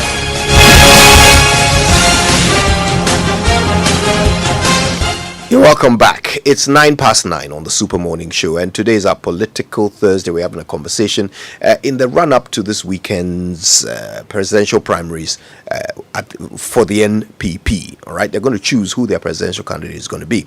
It's going to be either Mahmoud Bawumia, Kennedy Agyapong, Usifri Akoto, or Adainimo. Yeah, but we're trying to figure out what these 4 choices represent and how close these choices are to the desires and needs of the Ghanaian in a president, right? Okay, so this is what we're doing. And just before that, let me remind you that you can go to kingdomstoreonline.com and pick whatever you like from Kingdom Books and Stationery, pay via Momo across all networks, and just relax at home or in your office as they deliver to you in very good time. Free delivery for those in Accra and Tema. Terms and conditions apply. At Kingdom, quality and affordability are their hallmarks. And Africa Water Airlines, your CIMG Domestic Airline of the Year and Hall of Famer for the 5th consecutive year, just launched their brand new mobile app. It's now super easy to book your flights, make payments, check flight status, all on your iOS or Android device. But that's not all. We have even more exciting news for you because we're about to celebrate our 4 millionth passenger, and you could be that lucky passenger. You just book a flight with Africa World Airlines for your chance to win that special reward. Don't miss out on this incredible opportunity. Download the app, book your flight, and you could be part of our historic celebration. Thank you for choosing Africa World Airlines. Africa World Airlines, touching Africa, touching the world. Now, it's a new world of doing business, and your business shouldn't be left out. It's time to get a Momo for Business today to accept payment from over 50 million Momo customers. All you need to do is a business registration certificate and get your Ghana card too. Applying to be an MTN Momo merchant has been made very simple and fast. You just have to dial *5051# and follow the prompts or apply online at momomerchantapplication.mtn.com.gh. You receive a reference number which you can use to track your application. So don't get caught waiting. Enjoy secure transactions and convenient transactions for your business with MTN Momo today. Note that the application is free. Do not pay any money to anyone for a merchant payment solution. Report, however, any fraudulent charges using the Momo app, available on Play Store and the App Store too. Okay, let's get back into this. All right, so we don't know what the candidates stand for, but we know where they came from, right? Okay, so let's try and figure out, in the mind of the delegate, what would make each of these candidates ideal for presidents or for presidential candidates. Shall we start with Owusu Akoto? Well, I mean, Owusu Akoto, I'm sure all of us, for many of us who may not know, he's been within the NP for a very long time, having been a very good friend of the current president, Nana Addo Dankwa Akufo-Addo. He became Member of Parliament for Kwadaso in 2008, was retained in 2012. By 2015, he had lost his primaries, but then became Food and Agric Minister. I think his claim to fame is the fact that he's been able to implement one district, one factory. Planting for food and jobs. Yes. The fact that he implemented planting for food and jobs, and according to him, but for a denial of funds somewhere over the last 2 years would have been a fantastic policy. The fact that at a point Ghana exported, cereals to other parts of Africa is an indication of how well he performed as Food and Agric Minister. But of course, post-2021, we saw what happened by end of 2022. We're dealing with a rising food inflation over 50%. And you ask yourself a very simple question. So if we say, for instance, that our inflation is as a result of food inflation, what should we be doing? And if we say that our inflation is imported also, a lot of the imported stuff that we engage in, where is it coming from? It's the same food, okay? And so if you are such a person, you ask yourself, why do you think you're the right person? But he believes, and you may have listened to him, he believes that, look, he also has a bit of, I don't want to use entitlement, but in the absence of entitlement, there's a feeling in Owusu Akoto that the NPP as a political party has been unfair to him, for instance, and his lineage. Yeah. Because his thinking is that, look, and that's why he had the Bafo Akoto lecture, which was addressed by former Speaker Michael Quay, Aaron Michael Quay. His belief is that, look, his father, Bafo Akoto, founder of the National Liberation Movement, which joined other forces to become the UP, the UP, PP, PFP, now the MPP, is actually forgotten in the scheme of things. Oh yes, in the scheme of things, his thinking is that his father has been forgotten by the NPP. So the NPP talks about the Buzia, Dankwa, Dumbo, later tradition, without making reference to the man who founded the National Liberation Movement. Yeah. The National Liberation Movement was founded by Bafo Akoto. And so he feels that his family is not being treated well within the NPP. It's part of the reason you actually would hear him sometimes when he says he wants to save the NPP. It's also a battle of the soul of the party, because if he makes it, at least he could be able to influence certain decisions when it even comes. So we probably may have the NPP even changing its founders and including Bafo Akoto, whatever. But having said that, I know, many of us would know, Owusu Akoto knows he's not going to win this. He knows he's not going to win this. So he's in for other achievements. He's in for other things. Maybe he wants to put himself out there. Maybe he wants to be remembered as one of the people who contested for the flag bearership of the NPP later on in life, when his grandchildren are old enough to understand the politics of the day. But the reality is, he is not going to make it. And I'm sure by now we know that two people are not part of the race: Owusu Akoto and Adanimu. Also, if Akoto may even perform better than Adanimu, who's not part of the race at all. Well, certainly. They will publicly disagree with you. But as to the truth on the ground, I think the truth is one, right? Okay, let's stick with Usefri Akoto. But if you just joined us, by the way, on Love FM, ATL FM, we thank you so much for choosing us. This is the Super Morning Show, your CIMG radio program of the year. We're talking about the upcoming presidential primaries in the NPP. We're assessing the 4 candidates who have put their names, whose names have been put forward, to see, in fact, what they have to offer and how presidential are these presidential candidates, right? So that's a bit of the background of Usefri Akoto from Winston. Now, we've made this point about not knowing what they stand for, but what's Usefri Akoto's track record? Oh, so he talks about so he tells everybody that the entire theory behind Planting for Food and Jobs was his own. Cambridge educated with a PhD in agriculture from Cambridge, with the thinking that, listen, when I was even ranking member in the Parliament of the Republic of Ghana on Agric, I told everybody that that's an area we can reform this country. Let's do something with the injection. And in the first few years, it is true that Agric contribution to GDP was on the uptake. That's without doubt. And also, growth in Agric had seen some improvements in that area. But then again, the question ultimately will be, these are means to an end. The end being that there will be food security, price of foods will be lower, and all the other things that we expect as a result of this injection of the amount of money that we talked about into the area.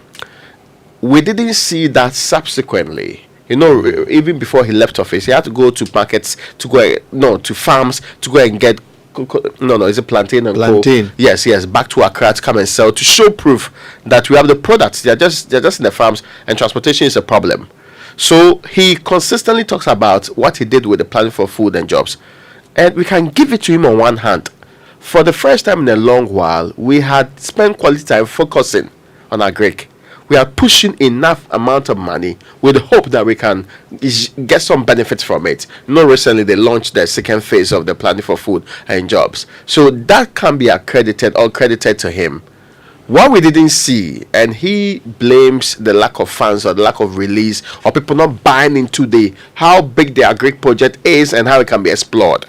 It is one of the reasons when it's going around, he once in a while will hint of the fact that if I am president today, Agric is mainstream. It becomes our greatest agenda. We get to explore it beyond the limits I couldn't do as minister because some people were controlling the funds and the very things that I needed to work with. That is what he's pushing across the country. Will this yield the needed results? Will people take him up on this and say, no, yeah, you can do it and actually do so? We know that based on the criteria I set up earlier, it is not possible to think of Akoto leading the NPP in this election. It is not statistically possible. He has not developed, reality, he has neither the resources or the background. Nobody can convince me that the Ashanti region, for example, where he comes from, supports him fully. Forget about the results in the super delegates elections. If there were to be just an election in the Ashanti region for all the candidates, a free-year Akoto is less likely to win based on that one alone. Then you ask yourself, in which areas, is it the cocoa growing areas, is it the other farming areas that are likely to vote for him? Recall that he brought some farmers and co together along the line to support his bid. But we all know that Akoto's vision, and he's one of those candidates that you think will join the race, they have something to contribute, but you will think there are other reasons why they are in the race. Because even if you elect 50% of the delegates today, choosing from areas that may like him, he's less likely to be the one winning the election. Then the ultimate question will be, why then is he in the race? I think the history part is important. Akoto consistently, like the president references J.B. Danqua's contribution to Ghana, and while he thinks it's been downplayed and all of that, Akoto believes that the relevance of Bafo Akoto in our country's role, and let's not get it wrong, it is true that Bafo Akoto was instrumental in the NLM's movement. I mean, people talk about his education background and all of that, but Bafo Akoto really pushed, especially when cocoa farmers had difficulties with the central government on payments and all of that. He was one of the people who believed that we should have a state that takes care of the farms and also the people in those groups, and that the CPP was not the best way to go. Later on we outlawed political parties based on regions, based on ethnic groups, based on other sectional groupings. When we outlawed that, then they came together as the UP to form what we now have it today. Like the way today we make reference to the Dombos, to the Jato Kalyus, who have actually formed parties from up north and Northern from different People's groups. Party. Yes, in fact, even that time we had the Gasifumope, the other group into two groups who equally joined the Atokwashi UP. and co. Yes. Then there was also the Transvolta Togoland party. People forget that grouping was also there. That also joined the UP at the time. All of these The groups. Wasa Youth Party. A lot of Brilliant. parties. So, but these people, they were sectional groups who had to now leave the sectional grouping and join the united one. Yeah, how some people now came to gain the prominence that we give them today is a bit interesting. But the point many make is that he needs to establish his family's history in our politics, and you hear that beneath or as the hidden agenda behind what he is doing as a man. We know for sure, unless something dramatic happens, Akoto is less likely to make any inroads in this election. Okay, well, we're assessing the candidates in the NPP primaries that's going to happen this weekend, and we're going through the list. Let's do Kennedy Agyapong next. Well, I mean, he's one who's run on, he's talked about how he's a disciplinarian. He's going to ensure honesty, prosperity for all, and also make sure that people are disciplined. Now, he's seen by many as the action man in this contest. He's seen by many as that person who can actually, carry out the things he says he's going to do. And so Kennedy's claim to fame is the fact that he's helped the party. He's been there. He's made reference to the vehicles he's bought for the party, particularly from 2008 thereabout, where he gave 100 vehicles to some constituencies without where they had no ministers, members of parliament, and he's talked about how he's helped a lot of the party folks. For him, he argues that he's been there for the NPP. Whenever it's been very difficult for the NPP, there's nobody to talk for the NPP. He's been there. He's used his media to do the party's agenda. He's fought for the party. He made sure that he stood by Nana Akufo-Addo through thick and thin. And so it's time for him now to lead the party. He believes that where the party is reached now, the party needs somebody who, in his words, is a disciplinarian, who is a businessman, who's done it before, to be able to turn the fortunes of the country around. Discipline and honesty. Yeah. Are these characters that Kennedy Agyapong typically exhibits? I guess that's a question that those who have to choose will be asking themselves, isn't it? Yeah. So those are questions that the party delegates will be asking themselves. They've listened to him, and if they agree with him, they would make a choice. But it's becoming very difficult for Ken also. It's becoming very difficult for him. I mean, if you ask all the watchers, they will tell you he's really done well in this race. I mean, when he got in at the time, the thinking was that he was going to be third. Now it's looking like he's going to be second, and so yes, he's really done well. Okay, I think we have to move quickly through the other options. Dr. Mahmoud Bawumia. Now, let's look at the Bawumia candidate this way. Joins from the Bank of Ghana. Let's be quite clear. Bawumia's father, Mumuni Bawumia, we were talking about the political party that became NPP, was also instrumental in the then Northern People's Party. So, but he himself was not somebody who was known in the political space, even when he was at the central bank. And of course, he was director of research first, before he became deputy governor along the line. Now, it's an interesting development that comes into truth. This is a man who joined the campaign in 2008, then the NPP loses. 2012, he gained some credence along the line. He traveled out to go and do other works and came back within that period. Then he moves on to 2016, then the NPP wins the election. Then immediately, there are conversations about why not Bawumia as a replacement. Let's not forget that the first time the NPP won the election in 2000 and Kufuor chose Aliu Mahama. Aliu Mahama's prospects were not as high or being seen as great as the individual I'm talking about here, as in Dr. Bawumia. So he was posted as, and the president consistently referenced that, In his most recent interview, he didn't reference that anyway, but he consistently referenced the fact that Bawumia was part of that team that made the economy better previously. As to whether that was the reality or not is a different thing altogether. So bringing him on board, he is perhaps our economic want, which will change the fortunes of this country for the better. And that is what he kept on saying. When the president did his first State of the Nation's address, he mentioned the economic management team and the wonderful things they are doing to push things better and all of the things that were supposed to happen under him. And in two of those separate lectures, one was in 2014 or 2015, he did very wonderful lectures that also got him a lot of support.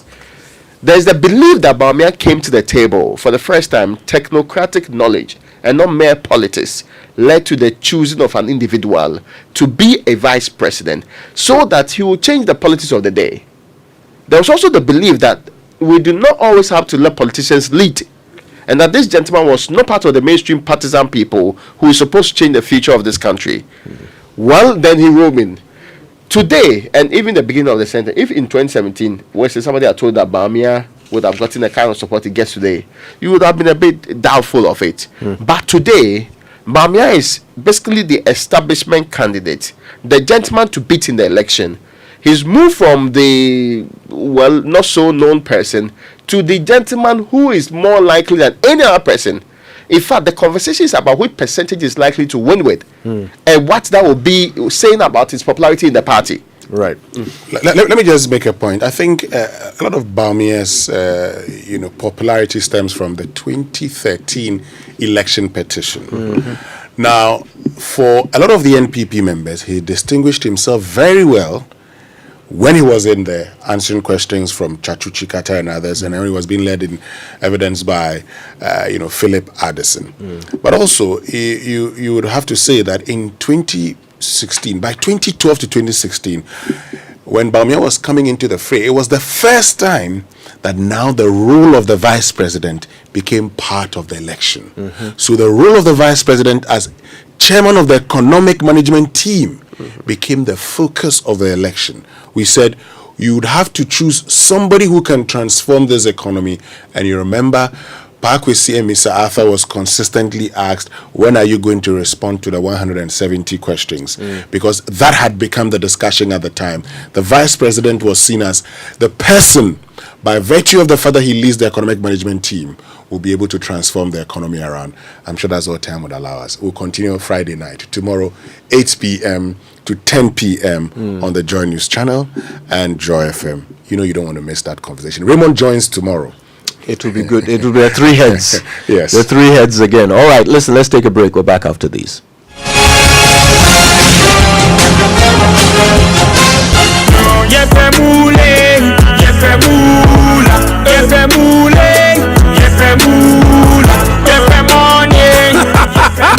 Introducing Pick 4 from Game Park Games, the easiest lottery to play and win. Pick 4 numbers from 0 to 9 up to 3 times a day to become one of our daily winners. More moolah, more power. Play online at www.gameparkgames.com or dial star 946 hash to play. Game Park Games is regulated by the National Lottery Authority, not for persons under 18. Play responsibly. Pick 4 from Game Park Games. More moolah, more power.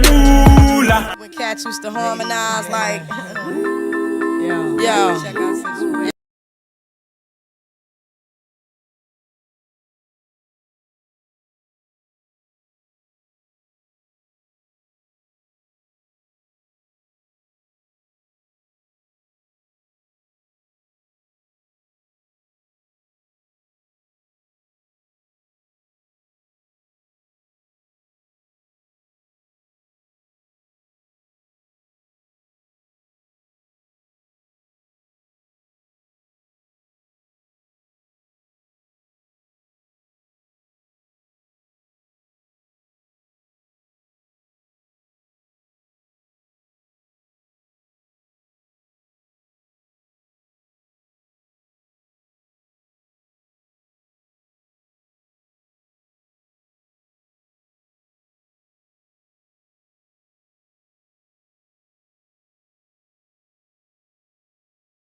Joy 99.7 FM. This is the Super Morning Show, 33 minutes after 9. We're talking about the University of Ghana School of Law Alumni Homecoming Week 2023. Well, Edu Gitamako really is my guest, not Raymond Aqua. Fantastic. So I want to say good morning I am playing to you. dual role. Fantastic. Good morning. Good morning. Good morning to So, you. so you are just an intruder. Yeah. Oh, I thought that For the mindful purpose our of this, history. for the purpose of this discussion, you are just an intruder. That's it. Thank you. Incidentally, when I was the legal advisor for the Legon SRC, yes, he was the one doing the reporting for Radio Universe. And he was always mischievous. I thought you would have talked about our work on the what the college services constitution review Yes, committee. yes, we reviewed it, and so Raymond and I, sometimes just that I'm encouraged to sue him for defamation. Now I know who to call. But yes. So good morning to your cherished listeners. Right. I think it would be appropriate for us to start from the history. So help us appreciate how far the school has come. Okay, so so in my specific case, 2009, it was a great privilege to join the then Faculty of Law, now a school. Right. It's been over 60 years training, providing the training for lawyers, the foundational courses, what usually culminate into the LLB, which is the requirement to get admission to the Ghana Law School for the professional course. And that is what the school, the faculty, has been doing over these years. And it has been a worthwhile journey. The faculty, incidentally, as you know, has produced a president of this republic, the school. And that alone tells you how the conversation is at this level. And so it puts matters in proper perspective. It makes it the best school in the that Republic we of have Ghana. produced president of Ghana. And just for the record. The other thing is, I mean, you can say that we are the best. Certainly. We are the best. If you want to dispute, I need to present contrary evidence, and none exist. Because if you review the system, if you like, take even your Supreme Court and the people that sit there today, you can check their backgrounds and see where they belong to. There isn't any relevant or prudent or proper. You see, I do not want to discourage the new places that are coming up. Okay. They should be encouraged to grow. Yes. But like we always say, penny the penny. You know, when it becomes quite difficult and intense, even in the chief palace, you will see that when all is said and done, the chief will say, and so we stand at that position. And we give it to you, not like the way someone is talking, as if this one too is a debate. Okay. So it's settled. Yeah. I mean, you have I will put it this way, you have a very rich faculty now turned school. Fantastic. I give it to you. Fantastic. Yeah. I don't like debates. No, this is not supposed to be a debate. This is alumni homecoming. Tell us a bit about that. You guys are all going back home. We are all going back home. The whole idea that I'm going back to the faculty, now school, and I'm going to see my mates, my 2009 to 2011 colleagues in diverse places doing diverse, John Kumar was my mate. Okay. The current ECG boss, Dubik. Oh. We're all faculty mates. Okay.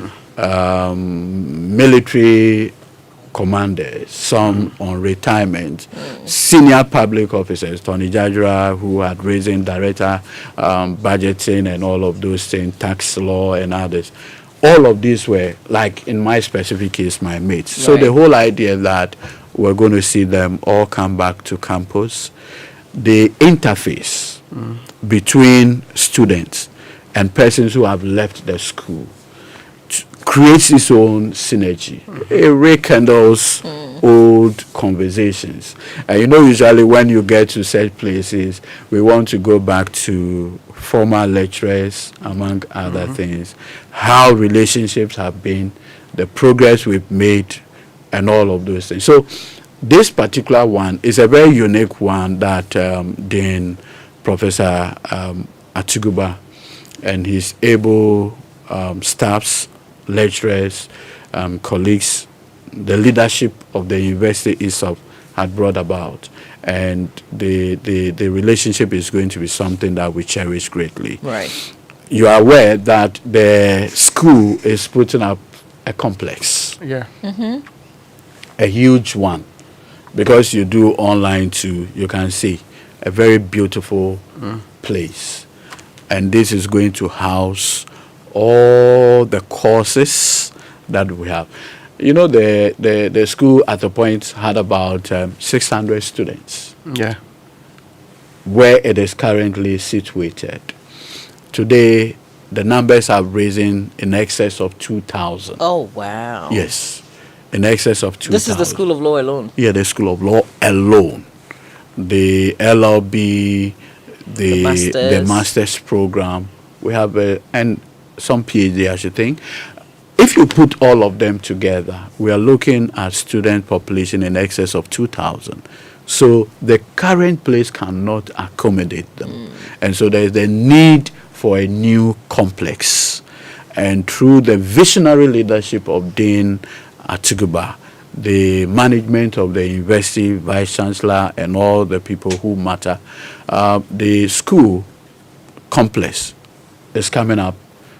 Last Monday, the Chief Justice of the Republic of Ghana, her ladyship Gertrude Araba Tokonu, was there for the sword cutting, together with the Deputy Attorney General Tua Yeboah, Honorable Professor Akilakpa Sawyer, and many. The Ghana Bar President was there, just to ensure the sword cutting. And the Vice Chancellor of the University of Ghana too. The Vice Chancellor actually. And in fact, she said something that, because she saw Professor Akilakpa there, and so when she was a student, he was the Vice Chancellor. So that's her Vice Chancellor, you know, just to bring that particular historical thing in. So, Ray, talk us through. You have some activities, and then tell us about the theme as well. Yes. So the theme is investing in excellence, empowering the future of legal education in Ghana.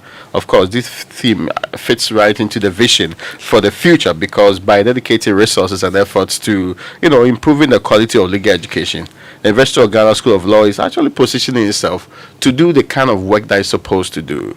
As the pioneering school, you are supposed to lead the light when it comes to evolving legal education. So you see how lighthouses look like. Yeah. Yes. Far away, you can see. And that is what the School of Law is. And in order to prepare for the future, you don't need to sit down for the crisis or something to happen. You need to be forward looking. That's exactly what you're doing. And that's exactly what is happening now. So again, it's about investing in excellence. Because ultimately, whatever you do, you want to be excellent at doing that particular thing. That reminds me of this great man, is it Martin Luther? He said, when you are a street sweeper, sweep the street so well. And that is exactly what we want to do. So that this school will be noted globally for building some of the best legal talents in the world. All right. Well, if you just joined us, we're talking to former students of the University of Ghana School of Law. There's a homecoming event. So if you're hearing Raymond's voice, it's only because he went to UG School of Law. That's why he's on this show right now. And Ediji Tamaklo. All right. So Ray, the activities. Brilliant. So Monday we had the official launch, right? And you've been told about that. Today there is an annual legal law lecture series featuring distinguished speakers. I'm sure you've heard of Justice Stephen Alambrobe. In fact, the two eminent juries who are basically heralding today's conversation, Justice Professor Alan Brobe. I call him Professor because he was my law of evidence lecturer in part 1 at the law school. Incidentally, His Lordship Justice Amonomoni was also my lecturer in criminal procedure in part 1. So today I am going to have the privilege once again to sit before 2 of my lecturers. And as you are aware, Justice Alan Brobe is a senior lecturer at the Ghana School of Law. And there's something interesting about Justice Brobe. He's one judge that had gone through the mill from magistrate to Supreme Court judge. Very few people have that, distinguished service to the bench, right from magistrate, circuit, high court, court of appeal, Supreme Court, before he went on. That is the kind of the mark that he's left. And in the case of Justice Amonomoni, he was the director of public prosecution. He's also a senior lecturer, criminal procedure at the Ghana School of Law. All right, so are we invited? I mean, since you're talking about... In fact, I am personally inviting you. And thankfully, I've been looking for the opportunity to congratulate you. Thank you. You've done so well. Thank you. At least I have reason to tell my 3 daughters that they can do better. That they can do better. Oh, thank you. You're very generous. Yes. My Leonard Senior. That they can do better. So congratulations to your call mates as well. That was a good one. About 1,000 of you. Yes, 1,097. I want to thank the director of law school as well. He is also coming. Yeah. Anyway, he's a proud product of the school. Okay. So he's coming. Just for the record. For the avoidance of that. What is, just before we go, what is the hashtag Give to UG School of Law Day? Okay, so what we want to do, because of the building, we want as many. I know your Momo account is big. Yes, Mahavi's own. Exactly. So we want you to create a standing order. Yeah. For this particular, number. So towards this project. Toward this project. Okay. And we need about $25 million. Yeah. That's about 200 and something million Ghana cedis to complete the project. We don't want any delay. We don't even want to delay a day. Okay. So come, help, and let's execute this project. All right. Sorry. Ray, last words. Star 447 star 7272 hash. Star 447 star 7272 hash. If you follow the prompts, so start with star 447 star 7272 hash. You can make the donation that you need to make sure that you are part of history. 30 seconds.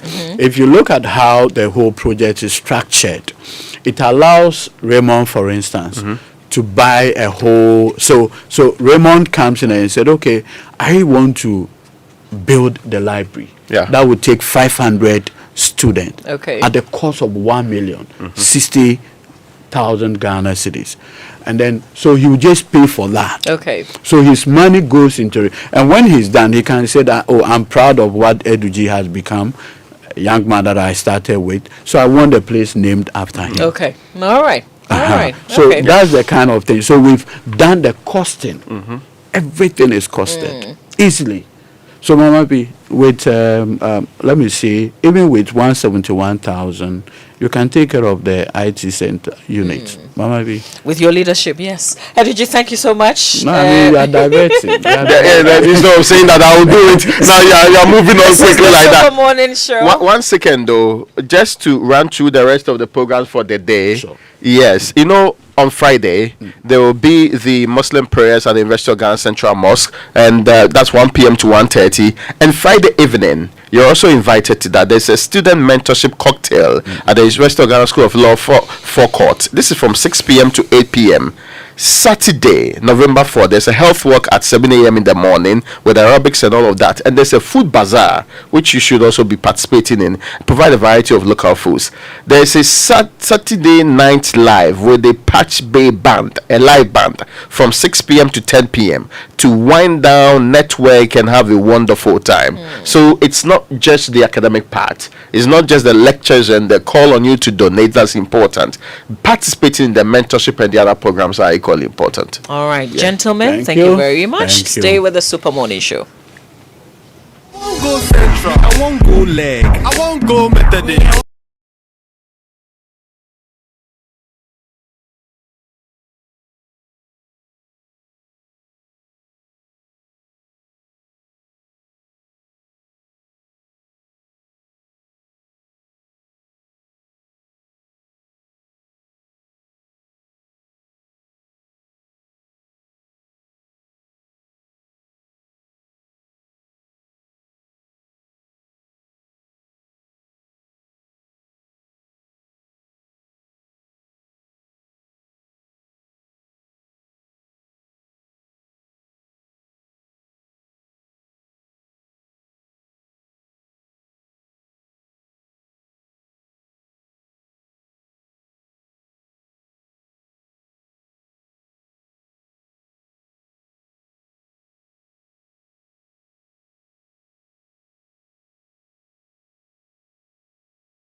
Yeah, you know what? We've had quite an interesting conversation on the show. Several interesting conversations on the show. We're continuing tomorrow.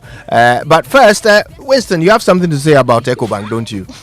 No, I have a lot of things to say about the EcoBank Joy News Habitat Fair, and if you could just help us appreciate that. So it's time to prepare for an exhilarating experience at the main fair of the 2023 EcoBank Joy News Habitat Fair. You can join us at the Accra International Conference Center from Thursday, the 23rd of November until Sunday, the 26th.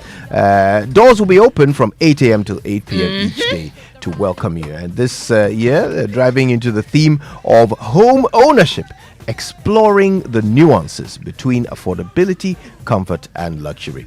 Whether you're embarking on home ownership or looking to upgrade, this fair is your destination for everything housing. Now, this year's EcoBank Joy News Habitat Fair is in partnership with EcoBank, the Pan-African bank, empowered by the Planned City Extension Project from Cities and Habitats Rent to Own. And Winston, who is this sponsored by? Well, it's sponsored by Planned City Extension Project, Cities and Habitat, Elegant Homes where quality meets value, Global Lighting, your solution to quality lighting, Syntex Tank, you're strong, you're tough, Gold Key Properties, building prestige since 1997. And from there, we can also talk about Springfield Estates, where dreams are built, virtual security, complete security solutions, DBS, your roof experts. And who else, Mama B? Well, we also have Saint Gobain, making the world a better plan. Clifton Homes, beautiful homes, wise investments. And there's the Kensington Heights too, the Airport City Kumasi by HDG Homes Limited.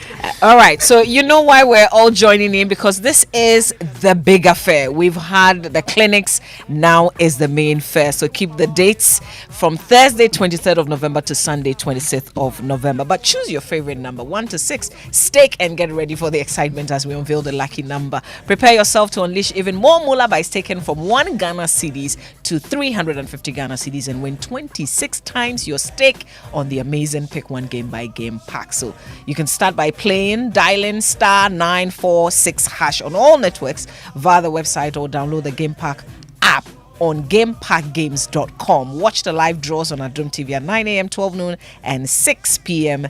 daily. Game Pack, more moolah, more power. This game is regulated by the National Lottery Authority, not for persons under 18 years. Play responsibly. Yes, indeed. All right, it's been quite a show. We've had great moments having conversations about what's coming up this weekend. Tomorrow on the Super Morning Show, you really, really need to tune in because we'll be talking about something that you will certainly be continuing the conversation on throughout the day. Can assure you of that. Yeah, but Mama V has something to say about Pop Chain, isn't it, Mama V? Oh yeah, you have the Pop Chain concert coming up this weekend, and this time it's actually a battle of the old schools DJs, with Nia Itego representing St. Augustine's, Dorinando representing Holy Child and St. Rose's, Bele Infantsipim and Lexisville Presec, as they give you a dance party like no other, or as we raise funds for breast cancer awareness and screening to allow for early detection in our community. So grab a ticket. Is this Saturday, 4th of November at the Gold Coast restaurant behind the police headquarters. Doors open at 5 p.m. Party kicks off at 7 p.m. It will cost you only 150 Ghana cedis. Grab a ticket at the front desk of Joy FM. You can also dial *714*003*1# and follow the prompt to get the tickets. All right then. Listen, have a wonderful day. Stay tuned to Joy. We're back tomorrow with even more. But until then, my name is Koji Jackson. I'm the morning man. My name is Winston. My name is Mama Fiuso. My name is Raymond Akwa, and Samson Lade Ainene is the gentleman who is moderating this evening's lecture.